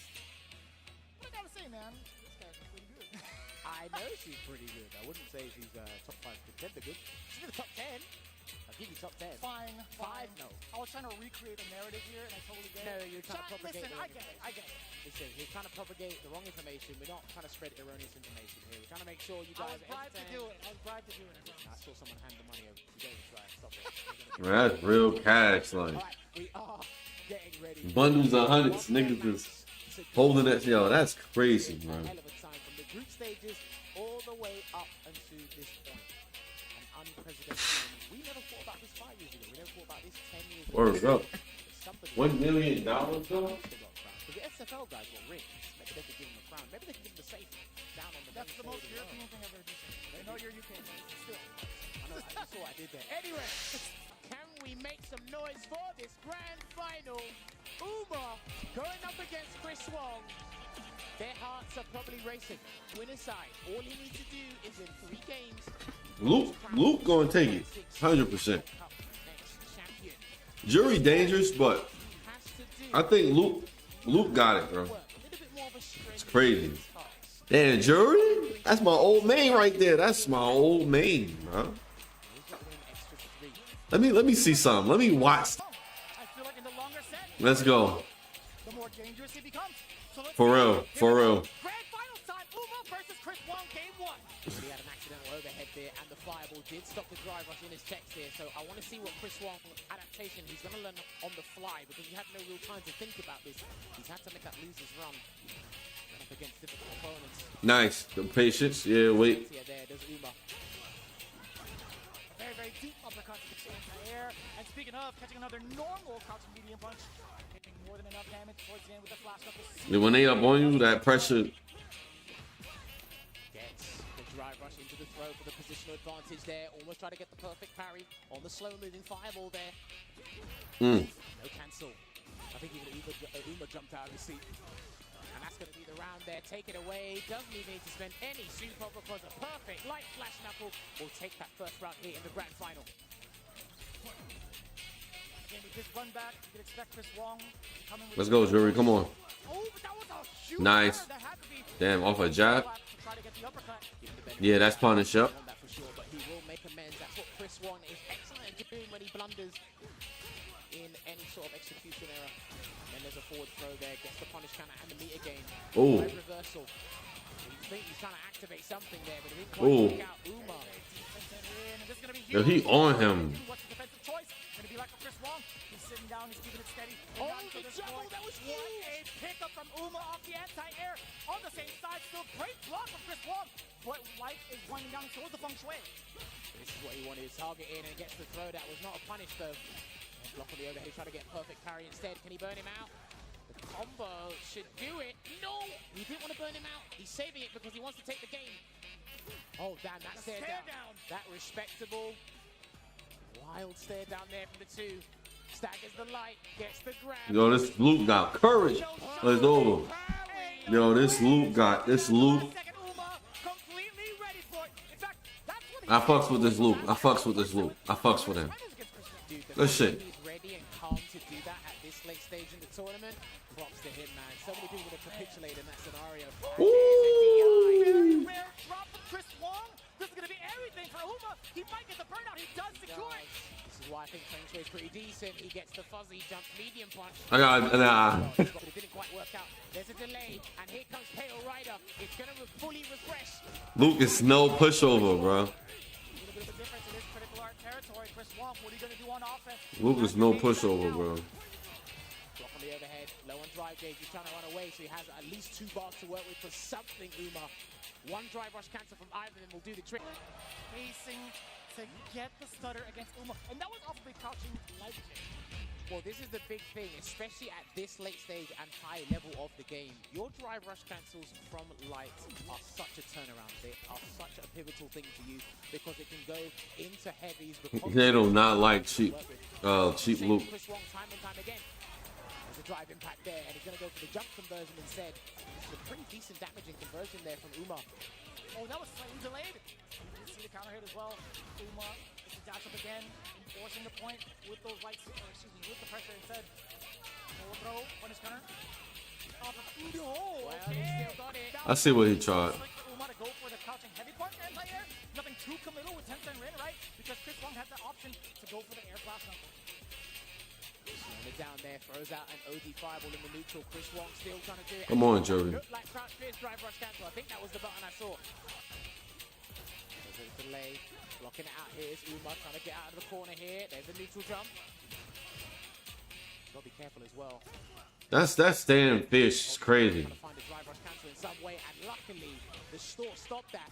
But Chris Wong capitalized on the whole scramble. Very deep in that safe jump with the hammer. The same time. So deadly. Trying to guess. And the counter DI for the round. I hate how Diaz be doing that shit to me, bro. Because the prior sequence, he actually allowed Uma to get a regular jump, but he thought he was going to do something else like the Shah was doing earlier today. And he was able to block it out and get punished before he had to do that. Counter DI interaction. High-end risk from above. Let's see if Uma ever goes to that. Man, Luke winning this shit, bro. Take a look at Chris Wong the way he's controlling the. Oh, what in the world? You react to the flash knuckle? Oh, that was beautiful. That was actually beautiful. That logic was beautiful. Also was that. Perfect parry. Puts him in the corner to burn him out. And that's why he's trying to avoid getting burnt out. You're going to have to make a choice. Do it on your own volition. Oh, no. Never mind. Chris Wong's going to do it for you. He's going to confiscate your drive gauge with the eraser. He's going to get a nice little open situation here. Back What a read defensively. It's going to be the funk fight engine. Let's see what Uma can make out of This is some real shit. significant as well. Oh, No. yeah. That was hot air. He didn't have anything. He didn't have any sword. Zero Kaji to the tank. And also, Damn, this character cheap. Chris Wong with a dominating 2-0 thus far. Well, I wouldn't say dominating. That was actually pretty close in round as well. But 2-0 nonetheless. For the side of Chris Wong. One more win for him will reset the bracket. But we'll see if Uma has something to say about it. But what does he do at this point? He's actually done all he can. But again, the damage disparity between these two characters, it's not night and day, but it's something. Could have tech baited for 1 mil. Damn. Damn. To be galvanized into doing something they don't want. Chris Wong, his mental fortitude right now is amazing to see. Let's see if Uma can turn this around. Jack Pierce to the drive rush cancel. You'll get that flash knuckle conversion across the screen. Tries to base something there. I love the high-level players doing drive rush cancel to specials, even if it helps level up something there. What a snipe out too with the heavy. Chris Wong immediately seeing green, immediately passing on to red for Uma. A lot of damage coming in. Yeah, he's gonna be facing about this as well. He was looking forward to that fireball. He was trying to escape, but that roundhouse chase down after the drive. Sneaking in the drive impact as well. 10-cent rim. What are you gonna do about it? Back dash there, and he didn't do the dash, but he gets a second chance, and that missed. The heavy release missed, and that's gonna be blocked. That's gonna be parried. Even more so. Uma with the retaliation on the board. First round of game 3. Oh, Damn. I like that. He immediately stopped the momentum to stop the drive rush, check on the crouch, and medium punch there from Luke Uma. Again. Wake up, man. And again, trying to go for the anti. They haven't been working against Chris Wong. I noticed against Chris Wong, they haven't been working, and he tried to make amends, but it didn't work out. And Chris Wong is going to build an abundance of super meter here, but he's going to do a safe jump instead and deal with this the honest way. Oh, wow. I was gonna ask, does Chris Wong force the critical art out of Uma with the drive impact? No, instead, still manages to clip. Imagine he did level 3 or level 1. That'd have been crazy. That'd have been crazy. And there's a critical art stop. I was wondering if Chris Wong would have gone to that decision. But either way. Damn, what a setup. God damn. Next round, Uma sitting at 3 bars. Chris Wong at 2. Great defensive sequence there from Chris Wong to regain the drive gauge lead here, and he's just waiting for anything. Some movement to react to. Rotic again. Almost got the drive rush light punch there. Didn't quite work out. I see Men RD do that a fair bit. He was talking about that earlier in the hotel. Got him. But even more so, excellent reactions against the drive rush medium punch coming in from Uma. That's not what he wanted. I'm not sure that could have been punished by a light attack. But Again, anyway. he went to the well either way. Chris Wong making sure it hurts the next time around. Dear. And speaking of making it hurt, He's getting a bit scrambly. He's going to get punished, and he's going to be burnt out here. So his drive Luke gonna take this shit, bro. are the nerves playing a factor against Uma? Let's see if he's going to use a super to get out of there. Chris Wong's going to be death by 1,000 cuts. He will threaten that stun. It is a low-hanging fruit. Waits That's there. it! The Spinebuster! Ladies and gentlemen, we are going to a reset! Chris Wong resetting it in emphatic fashion.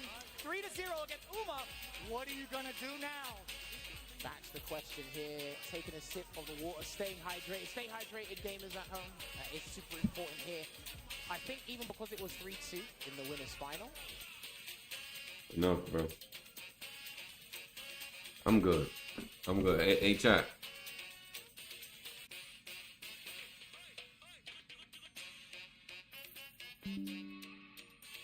That's crazy. That's crazy.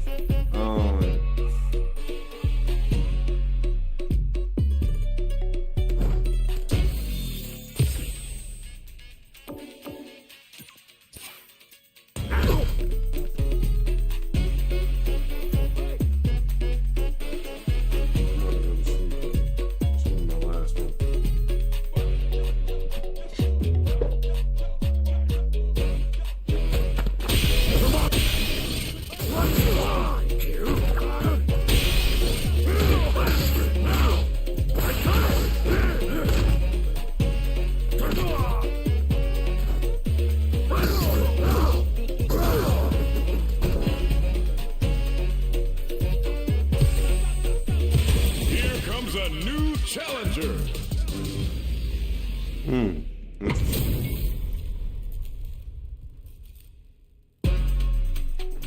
Round one. Fight.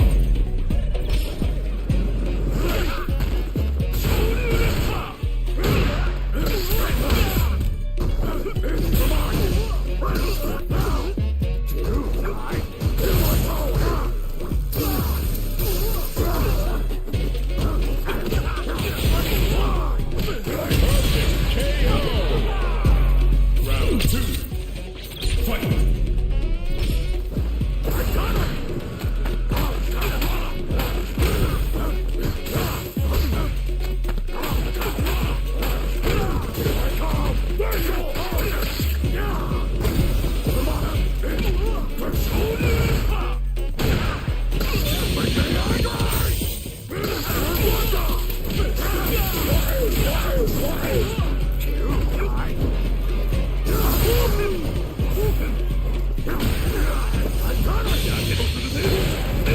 This nigga off me, bro.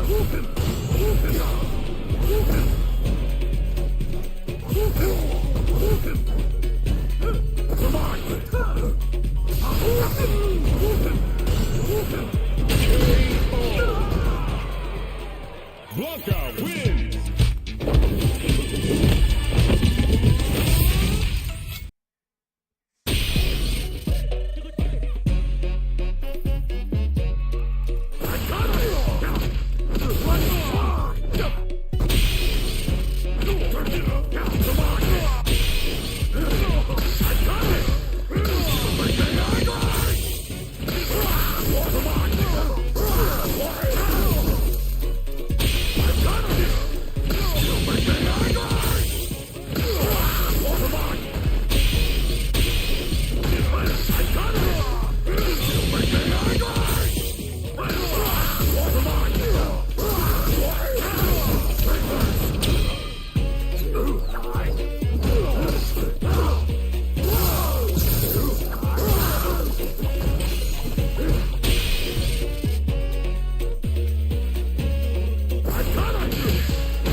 Here comes a new challenger.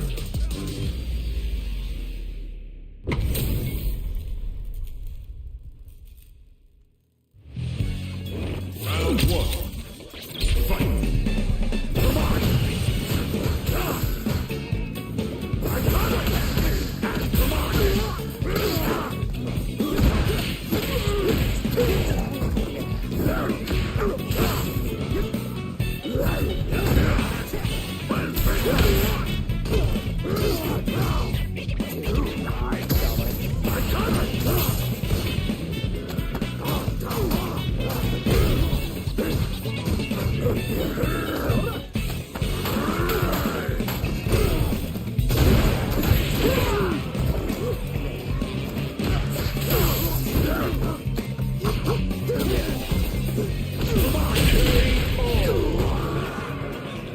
Round two.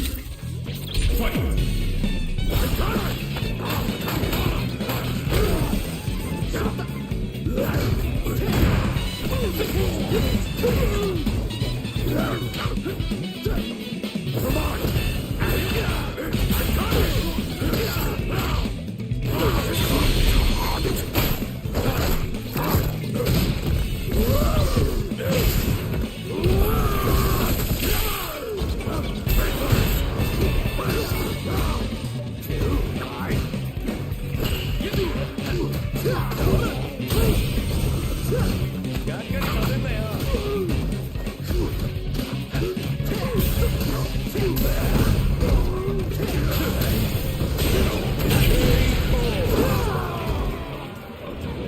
Final round.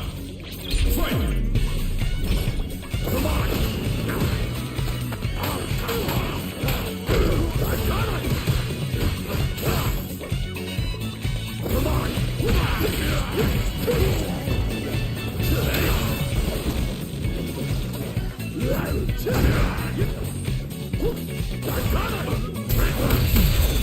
Oh, nice, man.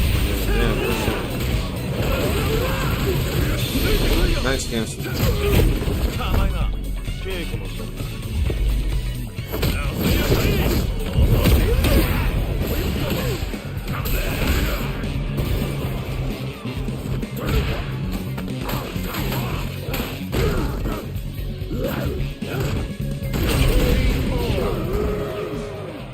Jamie wins.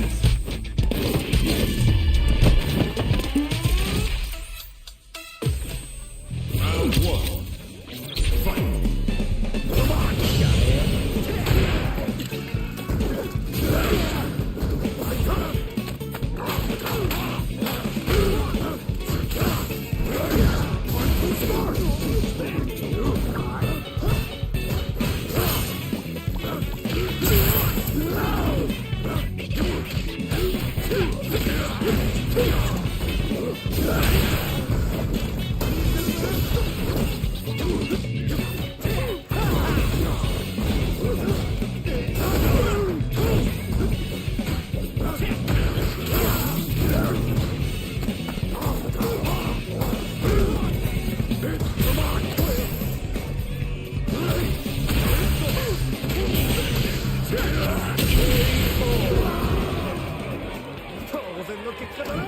Round two. I don't want to watch that.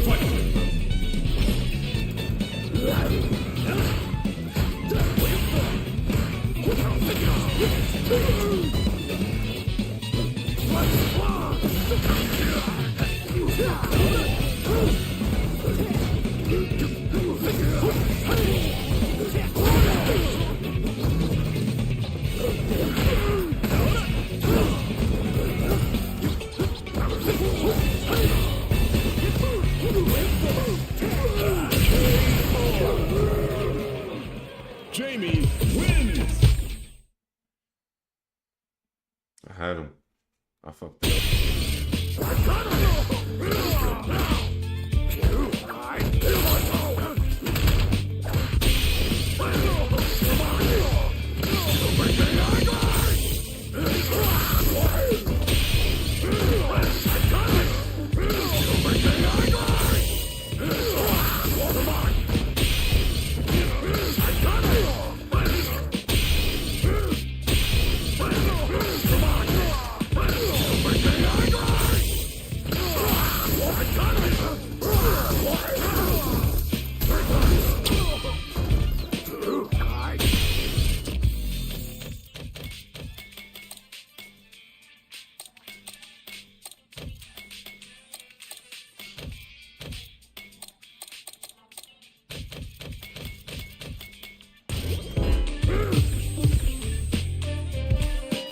Here comes a new challenger.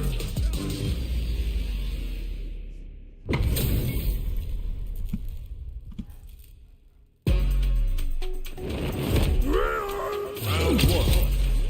Fight.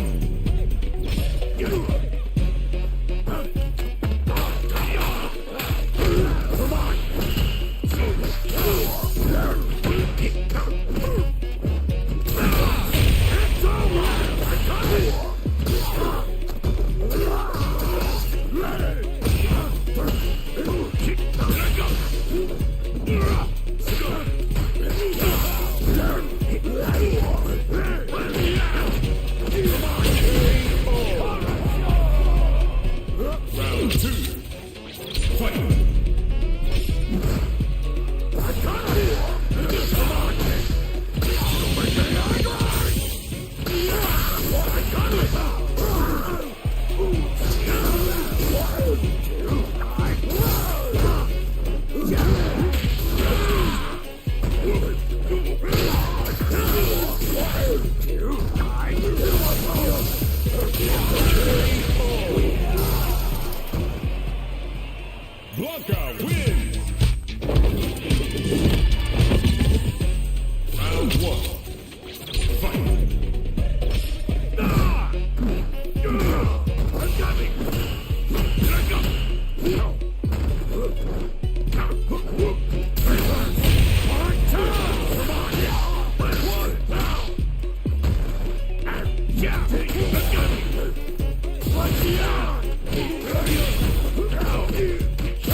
about to lose my Round point. 2. Fight.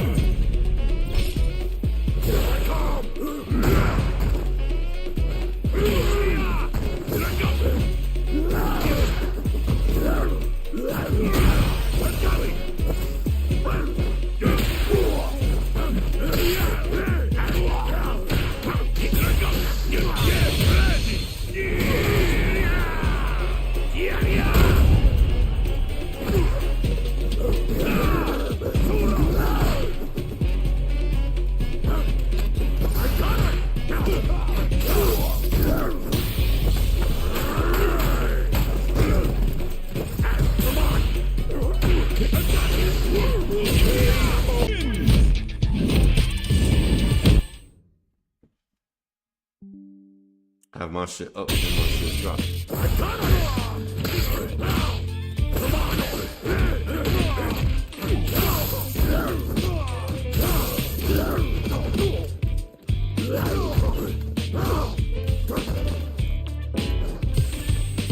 Here comes a new So let's use the points challenger. right here. I need this.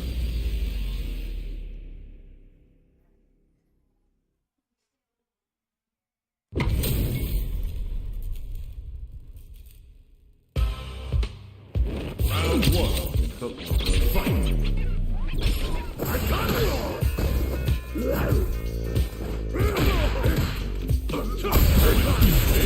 If I may, so it goes.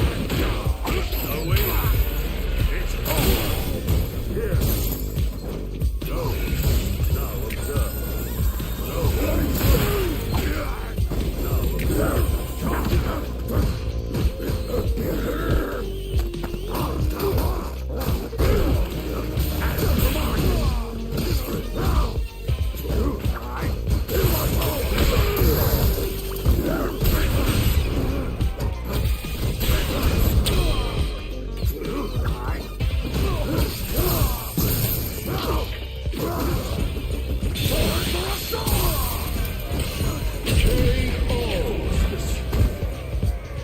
Round 2. Fight.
JP wins!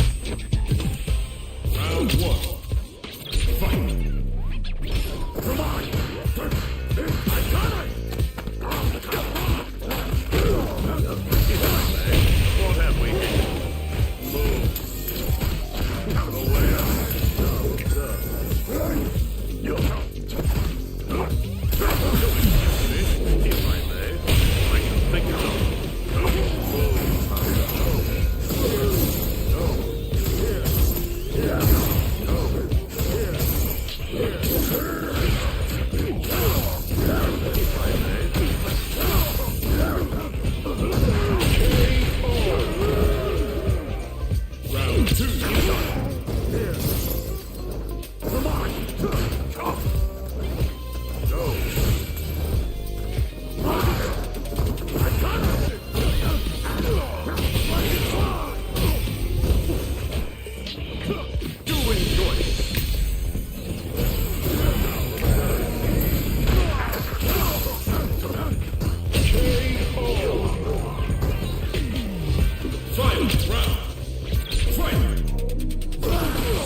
play.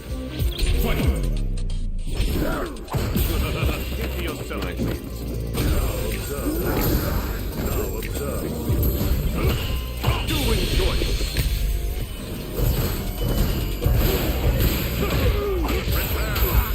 Take this. If I may. All right.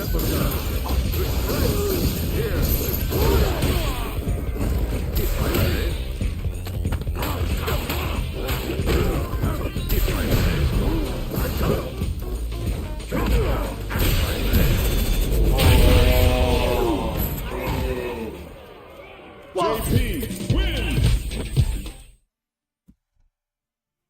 Damn, I gotta go to sleep. Nah, I gotta go. Damn, my points, man.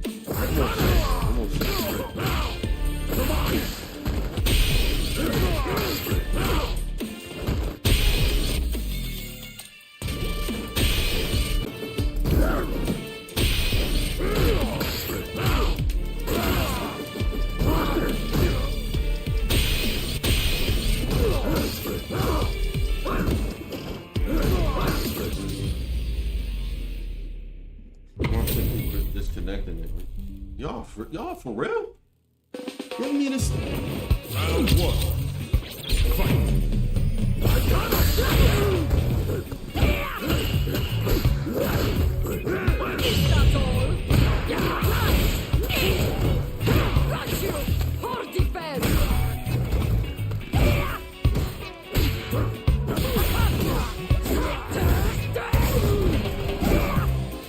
Y'all really serious. Fight!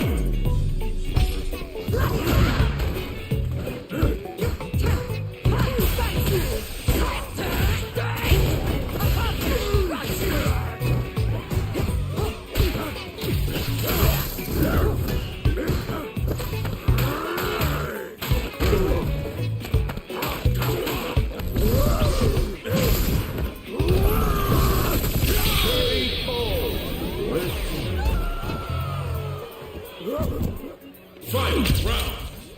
Fight!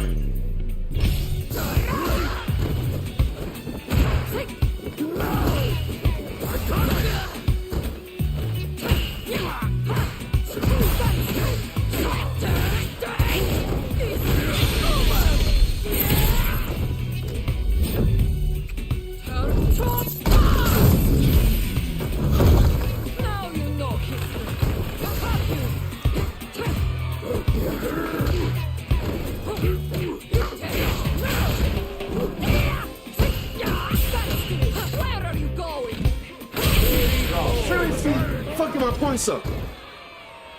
Marisa wins!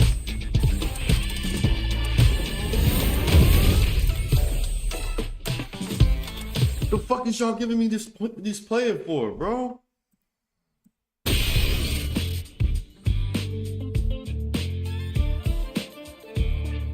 They giving me these low ass point niggas.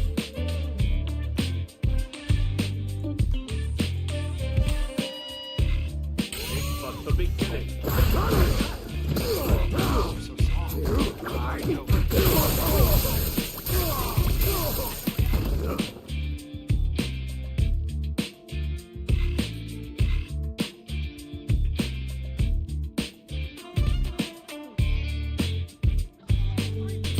Here comes a new challenger.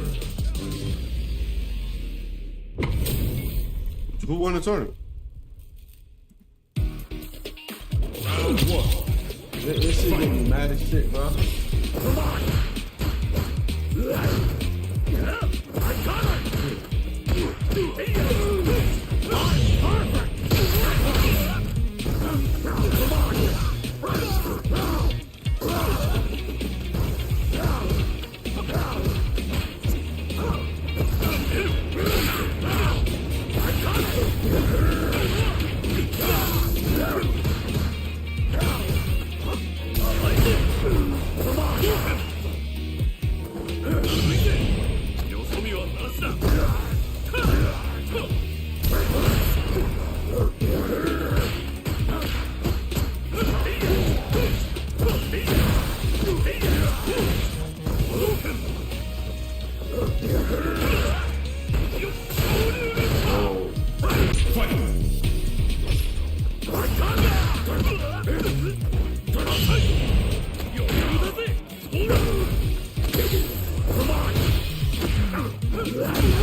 Lockout wins. My points back, bro. Points back, bro.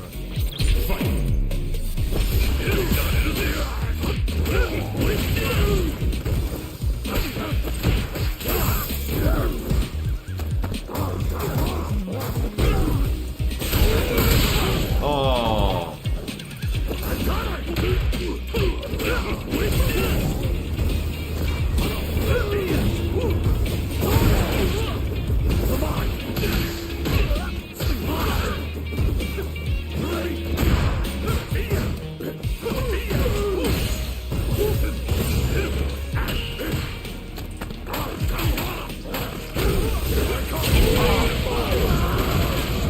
Damn. Round 2. Fight.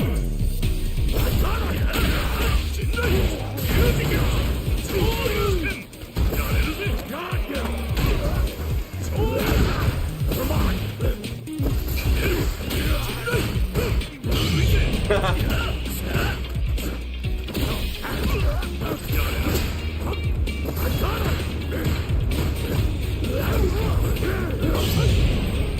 God.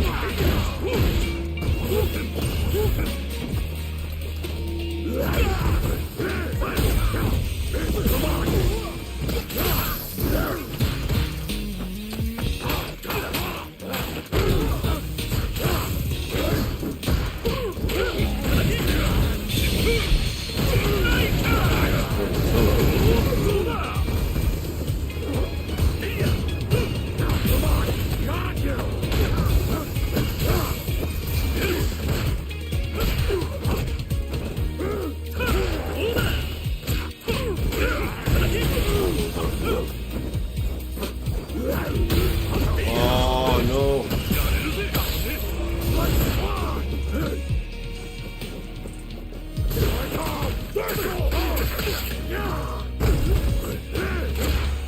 Oh, my God.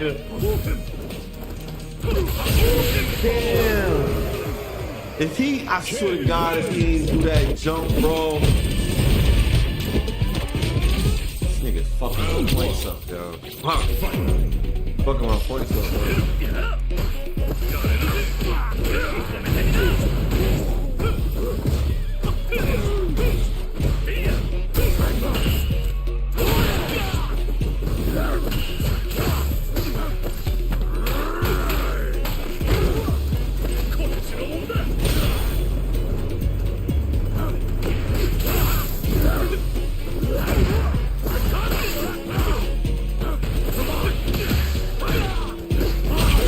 Go, man. Round 2. It's crazy. Fight. What the fuck? I fucked that entire.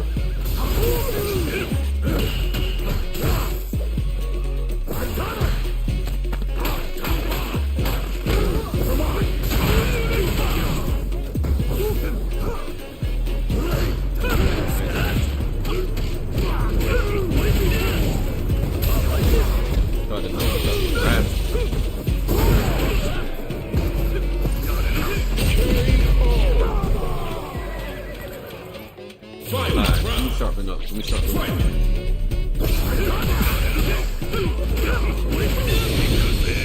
It's like, this is shit that movie doing, man. It's like a dumb with right match.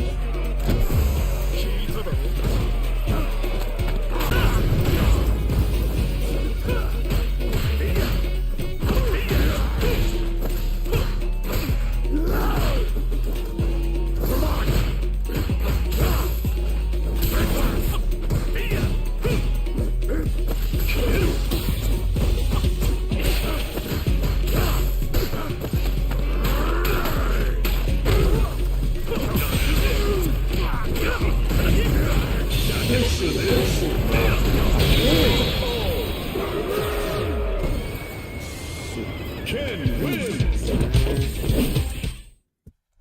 That's the lowest my points could go. I ain't playing no more.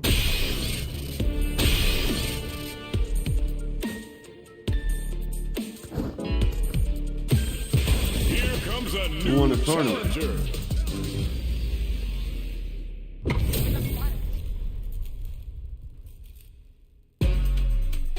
Round 1. Fight.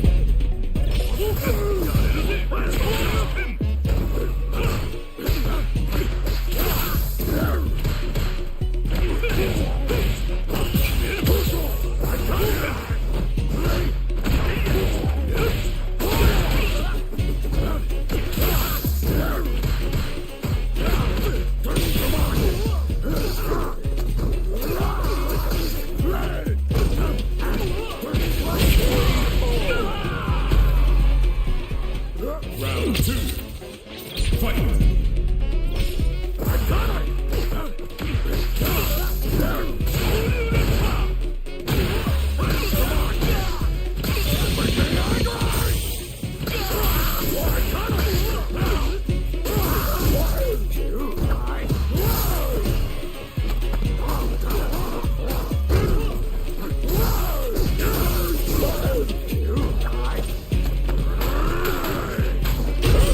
KO. Blockout wins. Oh, he left me. What you leaving for, Modern? You got Modern Ken. You leaving.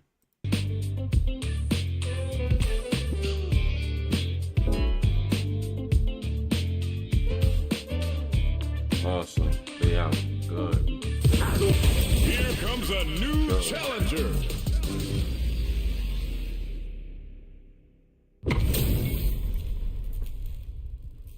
Had to kick them niggas out. Let's go. Round 1. Kick them niggas out.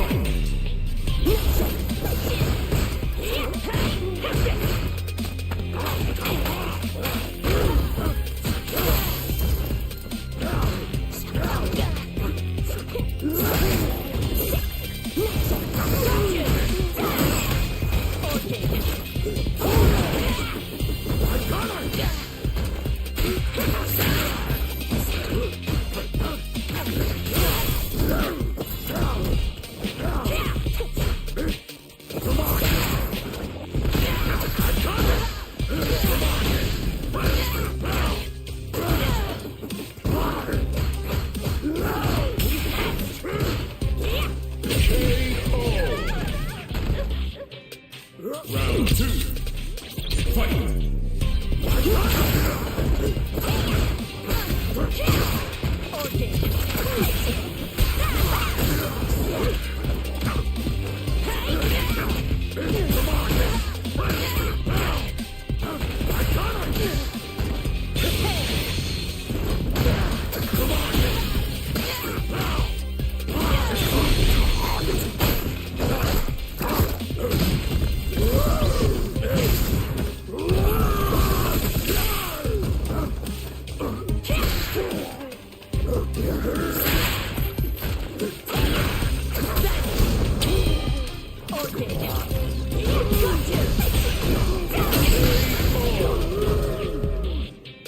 Fight. Round.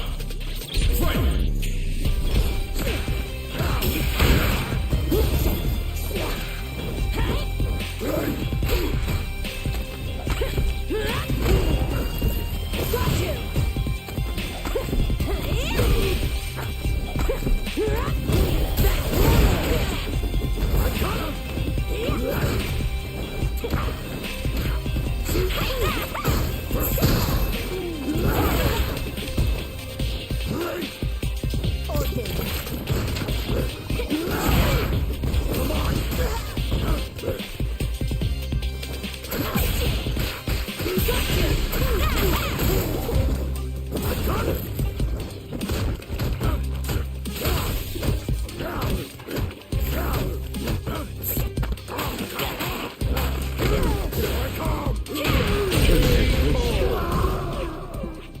Aki wins.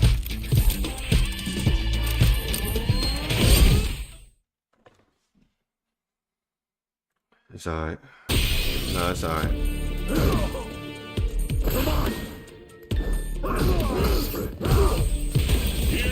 a new challenger. All right, I gotta go to sleep after this. I gotta go to sleep. I know I gotta go to the gym in the morning. Round 1. Yo!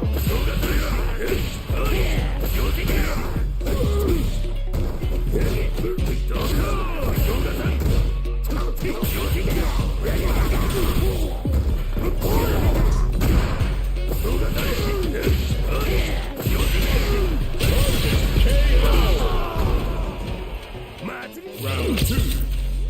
Fight. Ah, you got it.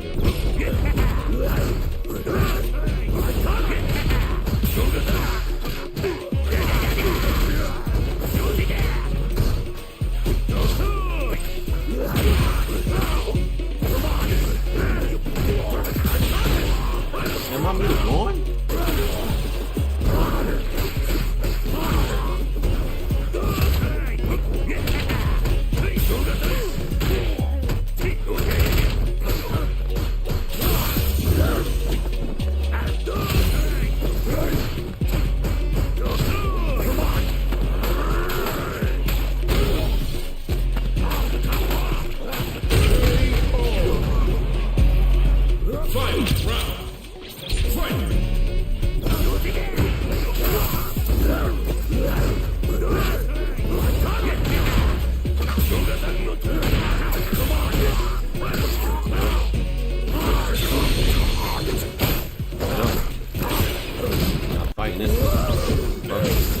Actually, I am.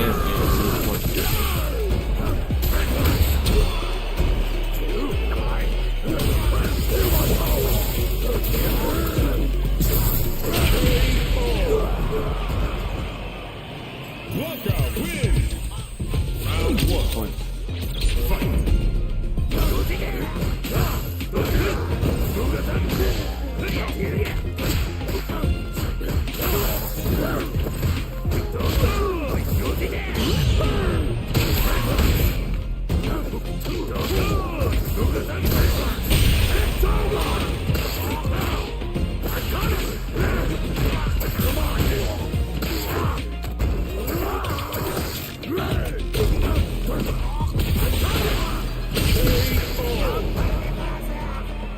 Round 2.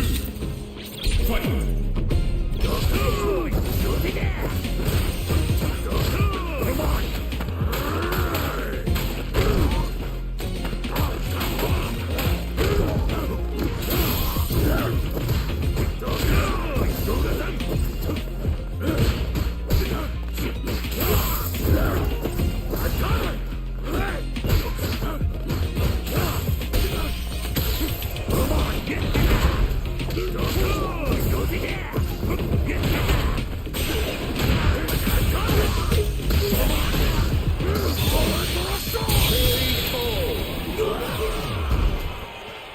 Oh, shit, 1700. No, you want 17 back, bro. You need that back at least for it all. So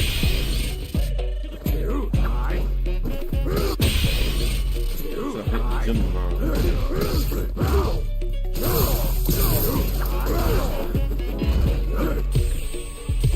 Here comes a new challenger. Who the fuck won Capcom Cup? Round 1. Back, bro. Fight.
bro. Blanca wins. Need my points. Run that shit. Round 1. Can't at least go back to where I was at. Where you going? Take left.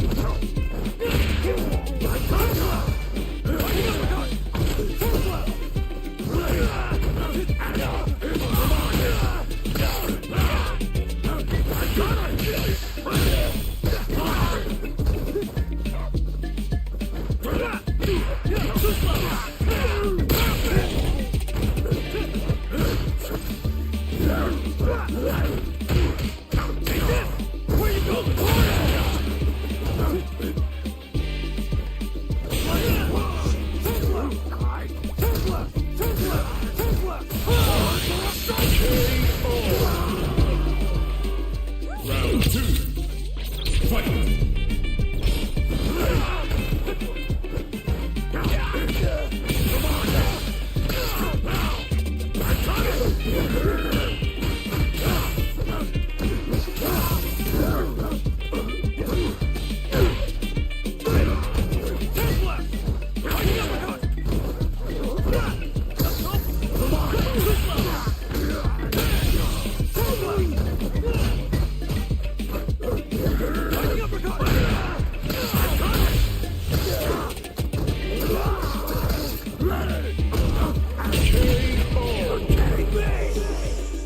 Fight round. Need this.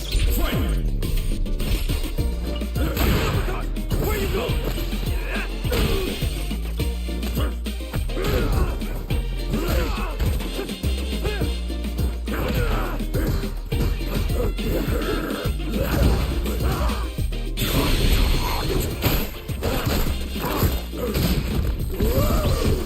Good damage.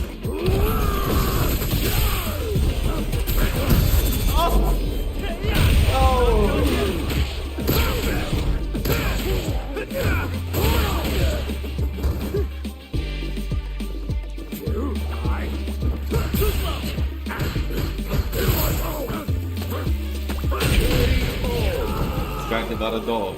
Blanca wins. Motherfucker. Man. Can't get past this. Nah, I had 1725 though. Yeah, I gotta get off. I gotta get off. I gotta get up in the morning. Shit, man. Alright, y'all. GG's.